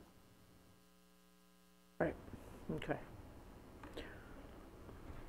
Well, I'd be interested in seeing what kind of conclusions they come up with, because I hate to see more territory being covered with asphalt rather than going up how many ever levels that we can maintain. So I would be interested in this, but hear other comments. My only concern with this proposal is that the deliverables look pretty vague and fuzzy. It's very conceptual. Doesn't look like they're going to give us a whole lot way recommendations. Can you elaborate on what you expect to get from them other than what you just said? I mean, is there, I mean, I can read what's in our scope of services and the task one evaluation of sites, and we'll end up with a draft report, but it sounds like it's a very high level, very conceptual, very, say, very vague summary of ideas. So I know you got to start somewhere, but it doesn't look like you're getting a whole lot of really definite information for your money. Well, it is a very preliminary first step, and it's intentional. You know, the $6,900 does not pay for a lot of time. The idea was to be very conceptual in nature, just to look at these different spots and determine, is it even feasible, or should we just completely discount some of these locations, get a very conceptual number, because right now I have nothing. I have no concept except what some parking ramps have cost in other areas, and I can say that that's been in the, you know, just below the $10 million range. I'd like to know, what are we really looking at, so that we can begin to move down the road towards reality if the developers that are currently interested can stomach that sort of an investment along with us, along with some state participation. We have to start putting the puzzle together somewhere, and this was I think the lightest first step we could get. And it's the first step that they have found successful in other areas where they have ended up building ramps. This is where they start, is with just a very thumbnail, very broad approach to, you know, does it make sense in your community, and if so, what would the cost be, and where might it make the most sense to be located? So yeah, very intentionally vague and broad and inexpensive. All right, well, like I say, you have to start somewhere. Usually when I look at stuff like this, I look at what's going to be delivered and are we going to find that worth the money? But you're right, it isn't that much money. After all, it will be within if we change our approval limits, it'll be within your range. I wouldn't even be here. Well, I take that back. I would still be very transparent about it. I'm sure you would. And Walker does spell out a proposed phase 2, which would include a lot more detail, the actual parking layout of the spaces, more concrete per square foot costs, different types of users for different parts of that structure, ADA accessibility, those sorts of things would be the next drill down at phase 2, which would be another contract moving forward. I think it's a great study to do. We're always short of parking spaces in the summertime. So I think it's worthwhile doing. I don't know where it's gonna end up, but it's worthwhile. It's just, like you said, we gotta start someplace, so. Good starting point. I'm hoping, I want to be really intentional about this. If we move down this path, the eventual goal is we would likely have a parking structure, and we also would be charging for parking downtown. Those are two, interlocked things, because I don't think the city council, and you can correct me if I'm wrong, I don't know that we want to commit general fund tax dollars to build parking lots downtown. So the only other source of revenue I can think of is either tax increments, which we know are mostly spoken for downtown, and future parking revenues. So, our assumption going forward, if we're going to go forward, would be that there would be the city's resource to help pay for this would be future parking revenues. Now, whether that's the city running it or us privatizing it, like maybe Grand Rapids has done, where they've got a private company that runs a lot of their parking for them, that will be one of the options we look at. But that's a pretty big bite. That's a big change if we start charging for parking downtown. And we're not talking about only charging in the parking ramp, because if you have a parking ramp that costs $5 to park in and everywhere else is free, you're gonna have a very empty parking ramp most of the time. And it wouldn't get paid for. It's only gonna get used at peak times, and that's not frequent enough. So we probably, in order to afford a future parking ramp, we'll need to begin to evaluate charging for parking overall downtown. Again, another good reason that if we're thinking about something that might happen in 2020, we should be talking about it in 2018.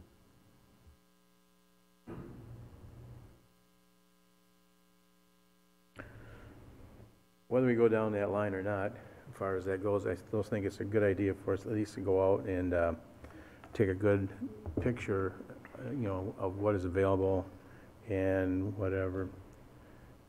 We can't buy up any more property. I just know a lot in my neighborhood went for an obscene amount. And that's right downtown, so I know that property is at a premium right now. So the only way to go is to go up, and I've had a lot of comment from different people in town telling me the same thing, is that we need a parking ramp of some sort. Now that we go into charging that's another topic to be brought up at another time, but right now we're discussing whether we get a study done here, so I'm willing to go with the study and see what they have to say, get an evaluation. Even though it is kind of broad and kind of narrow and doesn't give everything that I know for $6,900 you're not going to get a lot, but the next step probably going to cost a few dollars more, so at least it gives us open the door. The thing is, it just opens the door up for us so we can take a good look at it, see what's available. Right. No, I think it's, we do you get comments from people that visit Grand Haven, their number one comment about shortcomings is parking. So this would be a way to address that, and I know it'd be a shock to local folks to have to pay to park. But, I have to agree with Pat, if you only have to pay to park on the ramp, not too many people are gonna take advantage of that. So that's gonna bring a change of thinking and I think the 3-hour parking limit is gonna seem like small potatoes compared to actually having to pay to park. But it's, everywhere you go, there's very few places where you can go where all parking is free. So it's may have to catch up with the times here. This is the way it's going to be if we want to have parking. And there's always that possibility that if we go up on a parking structure, that maybe we can take some of that asphalt that's out there and turn it back into residential. I know that's a reach, but I'd like to see more residential in the downtown area. That might be the best of all worlds if we can combine some of these lots so they're not so spread out. But that might be pie in the sky, but throwing it out there anyway. So anyway, are we ready to vote? Okay. Yeah, I'm done. Scott? Yes. Fritz? Yes. Manetza? Yes. Michaela? Yes. Next item. Next item is to increase ready-to-serve and consumption sewer utility rates by 11% in 2018 8% in 2019 and 8% in 2020, and ready-to-serve and consumption water utility rates by 5% in 2018, 5% in 2019, and 5% in 2020, with the first year's increases being applied to bills issued after August 1st, 2018. The Infrastructure Task Force and the administration recommend approval. Okay. We'll go back and do, my agenda's turned around from that, but that's, Okay, well, yeah, we We can do talked the about other one? putting this under new business because it is a new proposed Oh, okay. sewer and water rate structure. all right. But it is the 11, 8, and 8, and the 5, 5, and 5 that was presented last meeting when we last talked about this issue. Okay, all right. Invite comments. Need a motion first, right? Oh, I'm sorry. I'm way beyond myself. Guess we need a motion. Denny reminds me. Need a motion? So moved. All right, Support? moved and seconded. There you go. All right, now we're good to go.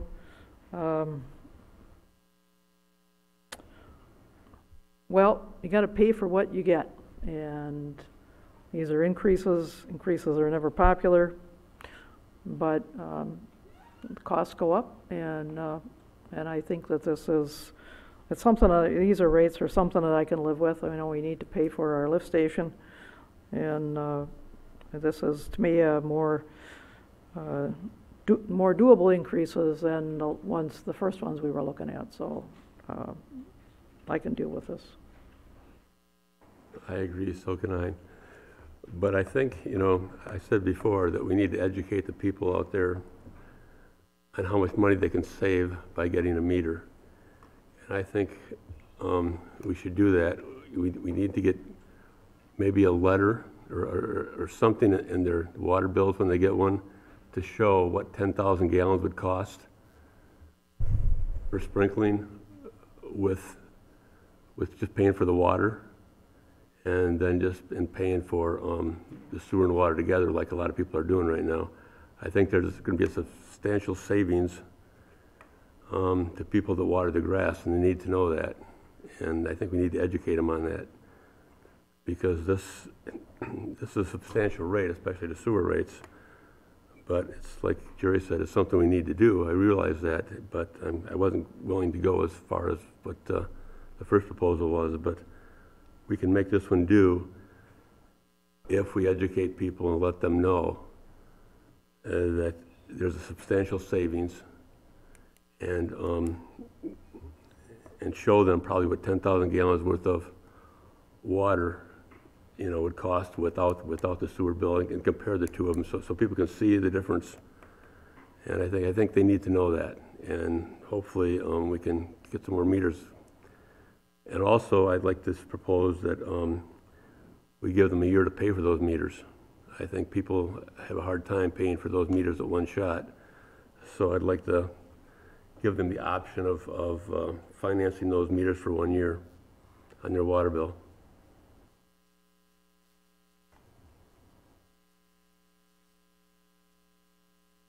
No comment. I'm all set. All set? Well, I have comments. All right. We set ourselves the goal of sustainable financing of future infrastructure improvements. This has been a goal of ours for a year and a half. We've instituted studies to tell us how to raise the money we want. We've all bought into the idea that enterprise funds, well, I don't know if this qualifies as an enterprise fund, but funds such as water and sewer should be paid for by the ratepayers, including the complete cost, the complete life cycle cost of the system. We've all bought into that idea, and when we're presented with the numbers, we all say, oh my God, we can't possibly charge that much. Well, that's what it takes if you want to keep your infrastructure solid and reliable and robust through the future, or even just adequate for the future. And instead, we're going to backpedal and say, no, we'll just do these minimal increases because we're worried about brown lawns, or we're worried about one thing or another. What we ought to be worried about is the future of this community. We ought to be worried about sticking to our principles of paying for our infrastructure and millage to go on top of millage, because we need that money to keep going with our infrastructure, and we have to tell extra support. And by finally starting to bring our water and sewer rates to a point where they could actually pay for something, in other words, the life cycle cost of the system, That's what rates are for. And rates aren't to worry about whether people water their lawns or have a reduction meter or one thing or another. The rates should be based on what it takes to run the system. That's our responsibility as a city. We need to be good stewards of the city's assets and the future of the city's ability to serve its citizens. The rates that were proposed would have raised enough money to accomplish the goals we first set out to accomplish. It would have been out in the future, and as time goes on, today's critical project might get done, but today's medium project becomes critical. It all gets older and more expensive, and new projects come on the back end of the list, and it's a never-ending process. If we're not willing to face that, then we are literally kicking the can down the road, telling the future generation that we're going to stick you with this cost. That's what we're doing, and I'm voting no on this. Well, I guess there's two things, you know, that I look at. Is one is it's our infrastructure, our water and sewer rates have been on a constant rise, and on top of that, we're going to ask people to vote themselves more millage, and we can't. To me, I cannot do this without thinking about a lot of people in this community that are on fixed incomes, where this is hard financially on people. So I'm trying to make it, I understand what we're trying to do, but I also don't want to make it so expensive to live here that people find this, you know, a huge burden that they can't afford it. So you know, if we want them to vote yes on a millage to increase, and I certainly do, as that'll pay for our streets. But I also don't want to price the water and sewer out of their range of wanting to maintain their home and their yard. The look of the community is hugely important to the value of the community. And if people stop watering their grass because they're paying for that, they're paying all this money for water, including sewer, on water that's not going to the sewer system, I just think that number one, I think it's unfair. They're paying for the service they're not receiving. I just don't think that's right. So I agree with Denny. I would like to make the meters available to more people. They're what, I'm trying to remember if they're $125 or $140 for the reduction meter. And that in itself, that'll very easily pay for itself in a year, but it is still it's a big upfront cost. And so if we could spread that out, you know, so people would be encouraged to get them. I know that means they're not going to be, if they're using them, they're not going to pay as much for sewer as they ordinarily would without it. But the water is not going to the sewer plant, it's going into the ground. And once you lose your yard, it's very, very expensive, and it's a lot of work to get it back. Because I see it in my neighborhood for people that do not take care of their yard, or when we had such a bad time with grubs that they destroyed people's yards. Unless you're very diligent to take care of that grass and you're working at it all the time, you're not going to have it taken care of, and you're going to have lawns that are crabgrass and lawns that are weeds or lawns that are dirt. And I don't think that enhances the look of our community if we make it very expensive, that expensive for people to maintain a nice yard. There's a lot of people on fixed incomes in town. There's a lot of retirees. Some of them can afford it. They don't blink an eye. Other ones, that is not the case. And so I think if we can do a middle ground, we're going to continue to increase over 3 years at 5, 5, and 5 for water. That's a 15% increase in your water rate over plus, because it's compounded by every year that it goes up. It compounds on what was compounded the year before. So it's more than 15%. It's more like 20%. And Jim can tell me if I'm wrong. But he's not. He's shaking his head. No. So I think you can't do it all in one bite. Where we got over the last 50 years, we're not going to fix it in 10. And I think we have to keep in mind what people can afford. And so it's not the whole enchilada, but it's a chunk out of it. And I'm willing to go with this.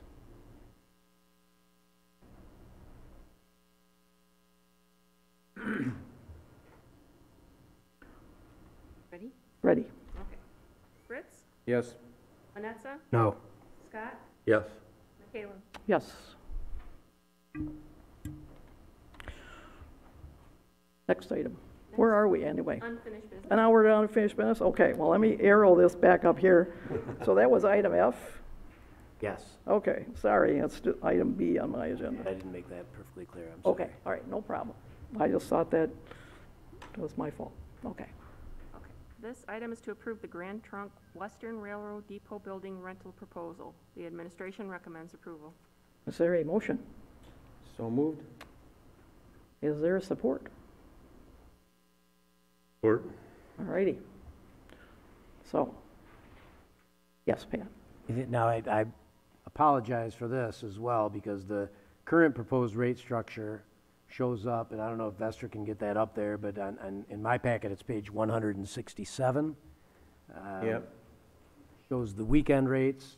For example, if for a resident, 4 hours being 150, after last month's city council meeting, Shar gave you an alternative rate structure, which would mean the weekend rate for a resident would be $300. So I believe she went through and doubled everything just to roll it out there for you. So I believe that was what the motion was to approve, is that alternative rate structure. Am I correct in that? I think we were asking you to find out what the cost of operation of the building and that, and then we can go from there. We didn't necessarily, I don't remember asking to increase the rates considerably, because we didn't know what the cost of operation of the building was compared to the rates that you offered us the last time. I thought the rates last time were comparable to the in Mulligan's Hollow. Mulligan's Lodge, right. Mulligan's Lodge. And so, yeah, so coming back with that, Shar did discover that the $12 a day gas and electric charge, there's a $25 unmetered electric service cost, so it's not as great as maybe some had thought at the last meeting, that it would cost $150 just to cool or heat the place. And then our cost for staff at $10 per person. Yep, 2 people.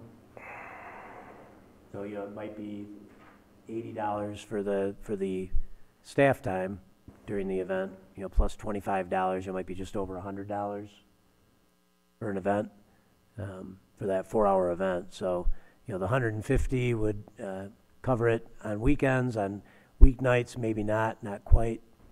So I don't know if maybe you want to amend the motion to be perfectly clear which rates you're voting on, the original proposed rates, the amended rates, or some other rates. Well, I thought the motion on the floor was for the alternative rates. Okay, the higher rates. That's what I assumed when the motion was made. Those who made the motion, what was your intent? I wasn't even looking, I thought we were gonna make a decision on either one the way it came in. That was kind of my thinking. They were both there so we could pick. We didn't have a set. Yeah, if it's any help at all, I am leaning towards the alternative rates, because I believe the location is that much more preferred than Mulligan's Hollow for events. Somebody wants to go down there and have an event, that these rates for the coming year would be sufficient. And in the event they want to request a different rate structure, if it's a nonprofit that cannot afford that, then they could come and talk to you about that. But I think it makes sense to split it up between weekday and weekend.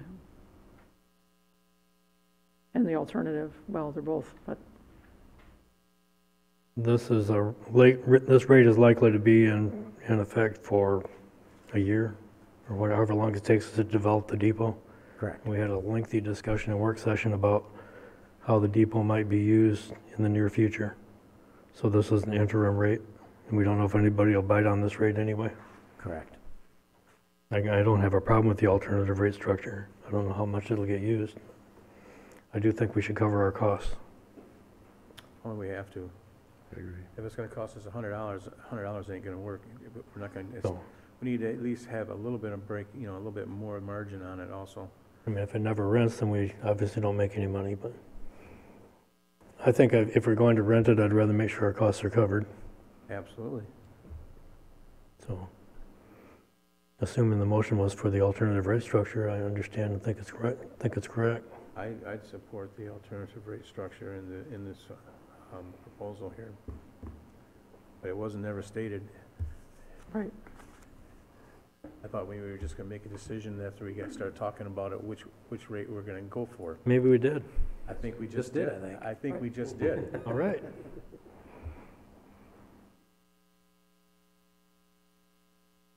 So we'll be going with the Well, the alternative alternative rate structure. rate structure.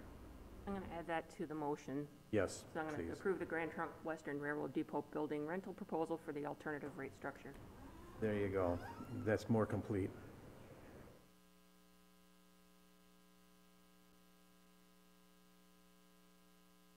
And after this, the alternative rate structure will be the rate structure, So it won't be an alternative because there anymore. won't be an Then alternative. won't be The so alternative confused. is- The alternative will disappear. That's right.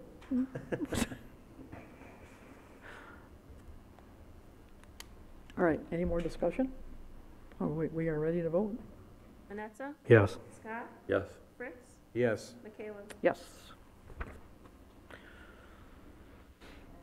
Next item is to approve a license agreement with Notos at the Bilmar to have exclusive use of the city parking lot adjacent to the restaurant from 7 o'clock a.m. to 10 o'clock p.m. every day, to approve a reconfigured and expanded parking area and authorize the mayor and city clerk to execute the necessary documents. The administration recommends approval. Is there a motion? So moved. Support. Okay. Moved and seconded. As directed at your last meeting, I included as shown on Exhibit A, so that it's very clear exactly what they're licensing from the city, and there's no ambivalence about that.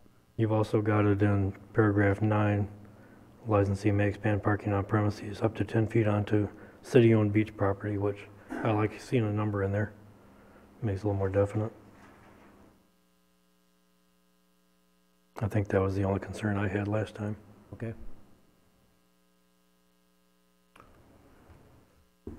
It's as we directed, so. Ready for vote? I'm good with this. Any other? Yes. Fritz? Yes. Manetza? Yes. Michaela? Yes. All righty, that's that. On to a report by city council. I'll step up. What we did recently, we had the ribbon cutting ceremony at Mulligan's Hollow for our new expanded parking lot, which is a green, so you call asphalt, green parking lot, which none of our rainwater and runoff goes into the storm sewer or to the river, has its own catch basins and stuff on that order, so we have to remind ourselves that we need to clean those periodically because of the stone structure that's in them, so. Also did the ribbon cutting for the dedication of the Lynn Sherwood Memorial Stadium down there. That was fantastic, we had a great time, a large crowd, that was really good. Also attended the art fair, and that was well attended downtown. Went to the artist reception for the artists down at the depot. And wow, I tell you, those guys are pretty neat. They really loved our stadium, and they really love our town. Had one guy, all he does is goes around the whole country. He's from Florida now, but he used to be in Michigan here. But this is his major stop. He makes sure he spends 3 weeks in Grand Haven. He doesn't go anyplace else. He comes here for the art fair and sticks around for a while. So that was pretty interesting to see that. Also was down there for the Queen's Cup. Got to meet a few of the boaters down there, and they really enjoyed it, and they're hoping to come back again. That's what the talk was, everybody down there, they really enjoy coming to Grand Haven, so that was good. I'm glad we opened up our doors and wrapped our arms around them and told them thank you for coming, so it was really good. Attended the BLP and City Council meeting. We had a joint meeting together on just trying to air out a few things, and I think we came up with a solution of having a two members from each board to sit down with both directors we have, our city manager and their CEO over there.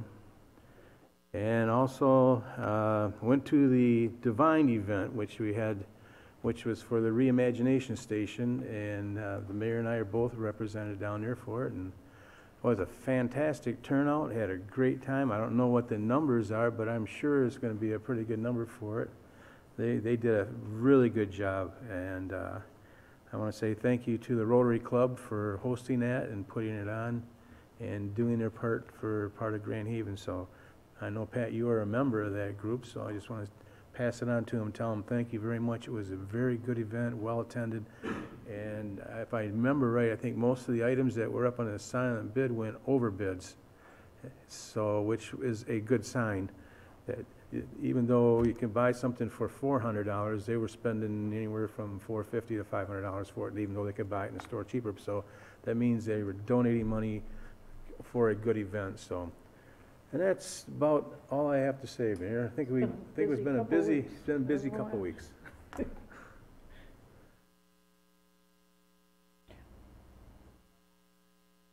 I went to the Duncan's Woods board meeting, and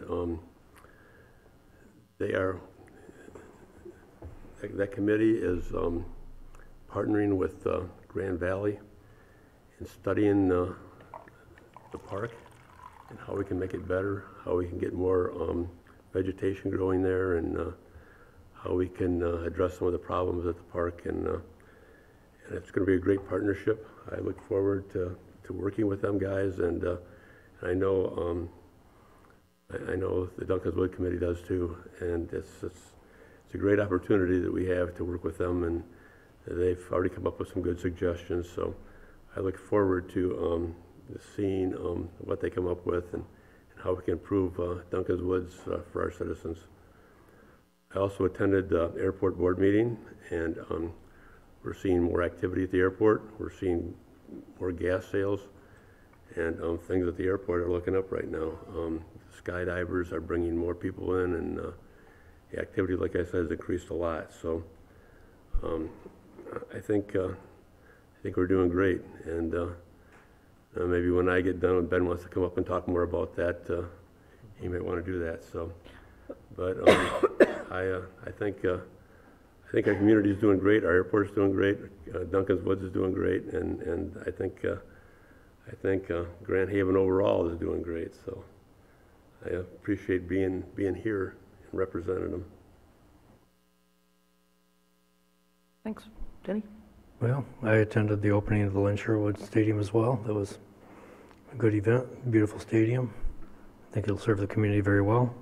I also attended the joint meeting with the BLP board and council, where we all kind of expressed our thoughts on matters. And yeah, I think there will be a subcommittee formed to try to explore some of the issues and hopefully bring everybody to a common ground. And I attended the BLP board meeting the next afternoon, and Jerry was there as well for at least a portion of it. We saw the presentation by Black & Veatch. Black & Veatch is a very large, very old, and very reputable mechanical engineering firm that specializes in this sort of work, and they have no interest in taking sides in issues. They only show an interest in presenting the facts as they see them. I have pretty high confidence in what they might have to say, and I've encountered them at other times in my professional career. So I thought that the BLP made some very good statements, very good comments, good presentations, and so I'm glad I went to that meeting. And other than that, it was awful hot this past weekend. But I think today felt good. I'm looking forward to the fireworks on Wednesday. Oh, yes. Well, that reminds me about something else. Yes, it's been a really busy few weeks with the opening of the stadium, and the response of the community has been amazing as to not just our community, but visitors to the community with their response to the stadium. It's been extremely popular, and people have been extremely complimentary. I know there's been a couple questions. One is, dogs in this, on the grass. And I'm thinking, I guess ask people to use their common sense about that sort of stuff. We can't, it's part of the park system, so it's, people are going to walk their dogs through there, but people just need to be responsible with their pets. It's a beautiful area and a compliment to our community.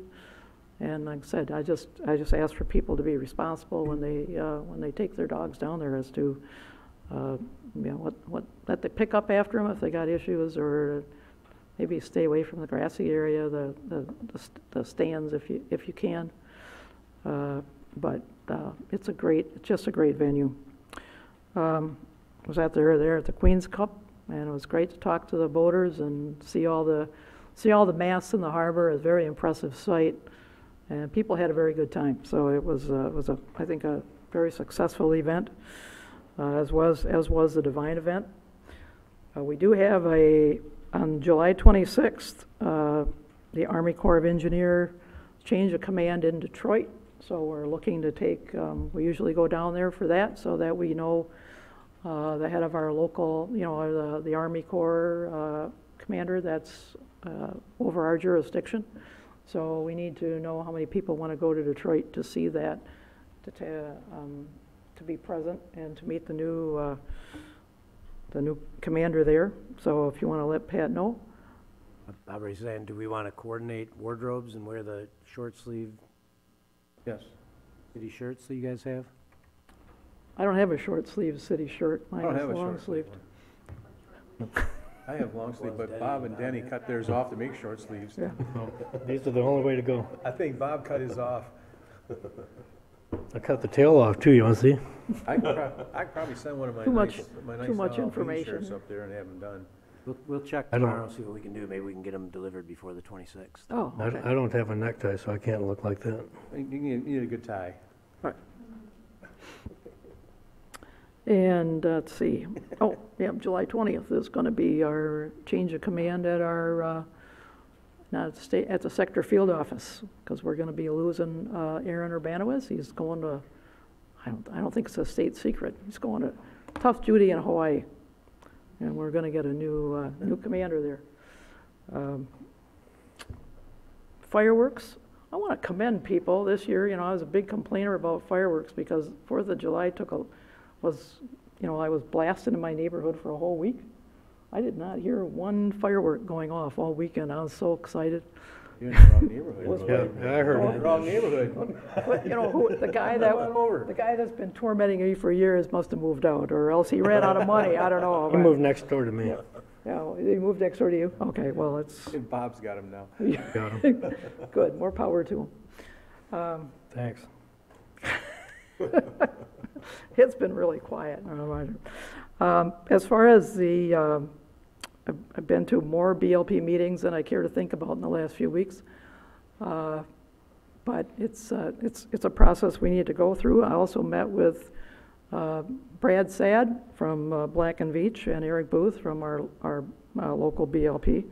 I think that was a very, very good meeting to let us know where we were coming from and why some things are the way they are. So, but I do, and I think the only complaint that I have about Black and Veatch looking at at our plant is that we weren't part of the process of what do we want them to look at, and I think that's a shame. So I think that would have been much more helpful, and I agree with Tom. We need if we need an independent look at it, that would have been a good way to get some a view of what's going on there from our perspective. The questions that we would have wanted to ask, which I'm not sure were addressed, at least not in anything that I saw. And even though they keep telling me that they have a plan, they keep not telling us what the plan is. I don't want to be picking on them, but just the case. But as far as that, from my understanding, there's going to be a committee of 2 board members of the BLP board, and Dave Walters, and there's 2 board members from the city of Grand Haven, plus Pat McGinnis, are going to meet and try to get some direction on our working together. I would want to be on that committee, because I've done a lot of the correspondence with, as far as the city position with the BLP is concerned, and so we need another member. So, and Mike, if you want to do that? Sure. Okay. Of course, I volunteered the other night when we had the meeting. That's true. I don't know if you guys, Before we walked out of the room, I told you I'd like to do this. yep, I realize that. So if you guys want to draw straws, I'd be, that would need to be fair, because that was not at a meeting, that was at that meeting, so. Do the straw drawing after the meeting here, would that be Okay. appropriate? Sure, I don't care. Okay. Well, last time we had a committee, you said, hey, whoever spoke first got considered. So I made sure I spoke right away. Oh, but that was, right. That was the rule then. Right. No,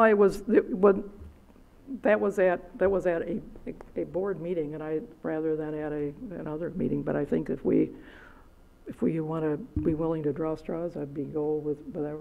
Okay. Okay? So that's the end of my report. And Pat, city manager's report. Thank you, Your Honor. A couple of items, Mike mentioned the Divine event. Very preliminary figure was 19,000 raised, which, because it's during the match period for the crowdfunding goal, that would actually equal 29,000, because 10 of that would be matchable. So that's a very successful night, and thank you for supporting that. The city's a big helper with that, and that's our biggest fundraiser each year, and we work hard, and it works out nicely. And I think we had the best weather we've ever had for that. Oh, event. that's awesome. It was just ideal. The other item I just wanted to touch on is the Dewey Hill item that you spoke about earlier. One, as far as responding to an emergency on the hill in any area, we would assume that that's part of doing business. Our emergency responders are going to enter into any area where they have to enter when there's an emergency going on. Something that we've talked about is access to the top of the hill prior to the fireworks, and Jeff and I and Clint Holt went over there this morning and walked up the hill. Jeff ran up, and we had to catch up with him and meet him up there. And he, essential feeling was that to get up there anywhere but going right from where you can drive up and get part of the elevation done with, and then go up the face of the hill with all the hoses and equipment, is currently the only practical way to do that. So on July 4th and Coast Guard, we will permit them to access the hill from the front of the hill and go up. And as we went up the side, we didn't go up the face of the hill where it says no trespassing. We didn't want to get a ticket. And we walked back down the other side of the hill, and it was very good discussion that we came up with an idea that it's not unusual to have fire trails into natural areas where, in the event there's a need for an immediate response, you've got a designated, dedicated, environmentally considerate pathway to run ATVs or four-wheelers or even Jeeps or something down to get into that area. And we think we can probably do that. So I've asked Vester to work with our engineers at Abbenmarsh and try to develop a reliable path to the backside of Dewey Hill, so that in the event of a true emergency, we're able to get out there quickly any time of the year. And when we're staging for the fireworks twice a year, they're able to come up from a different direction than walking up the face of that hill. Because if we get dune grass planted up there this year, and it's being actively, I guess as active as you can do a long-term renovation idea, I don't think we want dozens of firefighters up and down the hill at any point. So if we can find a way to access from behind using a path that we can drive equipment up, you can get pretty close to the top of that hill coming from the other side on a more gradual grade. It's not a big steep dune face. We can come up more gradually. So I think working with the county to come over their property or coming across just city property, we'll be able to design and use a fire trail.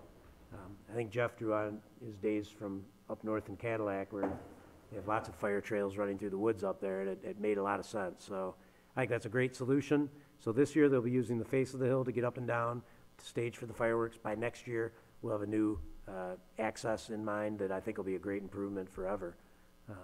So, good things coming out of this discussion about Dewey Hill.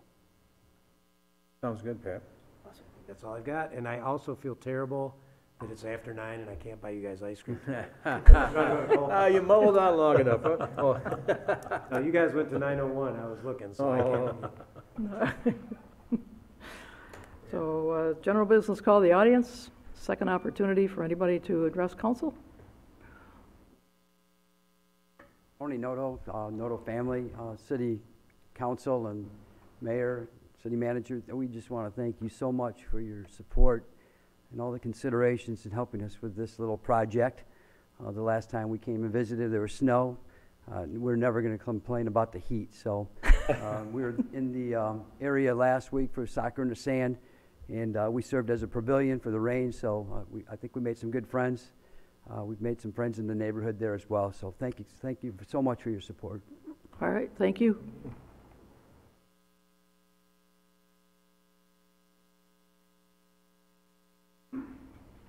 Van Enen, Grand Haven Airport Board. As Denny said, yes, things are really booming at the airport. Activity is far more than I've ever seen in the 9 years I've been on the board. We've got a lot of that's due to our airport manager, who's really been promoting the airport, the Grand Haven Aviation Association, and also Skydive Grand Haven, which is bringing in tons of people. It's really good. Activity is really high. One thing on the agenda that was removed was the Tri-City RC Flyers. First of all, the board is all for this event to happen, but we were just presented all this last Tuesday evening at our board meeting, and the area location on the airport property they were proposing was not really the best area. We would have to close our north-south runway totally for the event. And it would, their airbox, their performing airbox with all their RC aircraft would actually encroach on our main runway, east-west runway. And so it was, safety is the biggest concern of all, and it was really not safe for the spectators and people that come in and watch the event, and also for any transient traffic going in or out of the airport. So a different area, which actually provided a lot more space to them, was proposed where we wouldn't have to close either runway, and that's where it kind of stopped. So I don't know what's going to happen with this event, if it's going to take place. I certainly hope it does, because it would be great bringing more local into the airport, local community. They say they were going to bring in other RC events, RC clubs within the West Michigan area. They're going to be flying model jets, which actually travel at 200 miles an hour, real speed. That's why they'd be flying all over the airport, and we didn't want to upset that with real airplane traffic coming in and out. So we'll see where it goes. I thank you for your time. I appreciate your support. So is this something that has to wait for the next airport board meeting, and when is that? Hopefully, I know our airport manager and the Tri-City RC Flyers met after our board meeting. I don't know exactly what day it was, sometime late last week, and that's when this thing came to a stop. I guess they didn't like, I don't know, I don't have all the information, I guess they didn't like our proposed area. The original area was in the northwest corner of the airport property, and we're proposing more central, actually just to the east of the terminal building. If you're familiar where the fuel tanks are for aircraft, it would be that area going east, and they would use the east-west taxiway as their runway for their RC aircraft. But doing that, we wouldn't have to shut down either runway. Okay. So, but safety is the #1 concern, and the airport board is all for promoting the airport within the community. Any activities we can get going to increase activity airport is great for us, and that's what we're trying to do. Well, it sounded like a fun event, so. Yeah, it would be. I'm still hoping it happens. We'll have to see. But anyway, thank you very much for your support. I think also they had a problem with the planes crossing over Comstock. There's agreement that we wouldn't do that for the trailer park, and they wanted to cross over Comstock, and that was another sticker with the thing. But yeah, right now they have a flying field, and they fly every Tuesday and Thursday evenings, typically if the weather's good, on this grass strip that's just to the west of the north-south runway, over there behind what was a Semco manufacturing back there. But we had problems a couple years ago where they were crossing over Comstock and actually getting over into the trailer park to the north. And that was all changed when we signed the next agreement with them that specified you can't cross over Comstock Street with your RC aircraft. You gotta stay from Comstock and going to the south. Okay. The trailer park, Any problems with them flying in the past 2 years that I'm aware of? We haven't heard of any complaints at all, and I assume they've been doing that for the most part, but the demonstration airbox that they would be doing for this particular event would go over Comstock to the north and would go over the intersection of both runways to the south. And that was almost, we really couldn't do that, safety-wise. That's where it stands. Okay. I hope you get it worked out. I hope so too. Thank you very much. Thank you, Ben. Anyone else? If not, we will adjourn.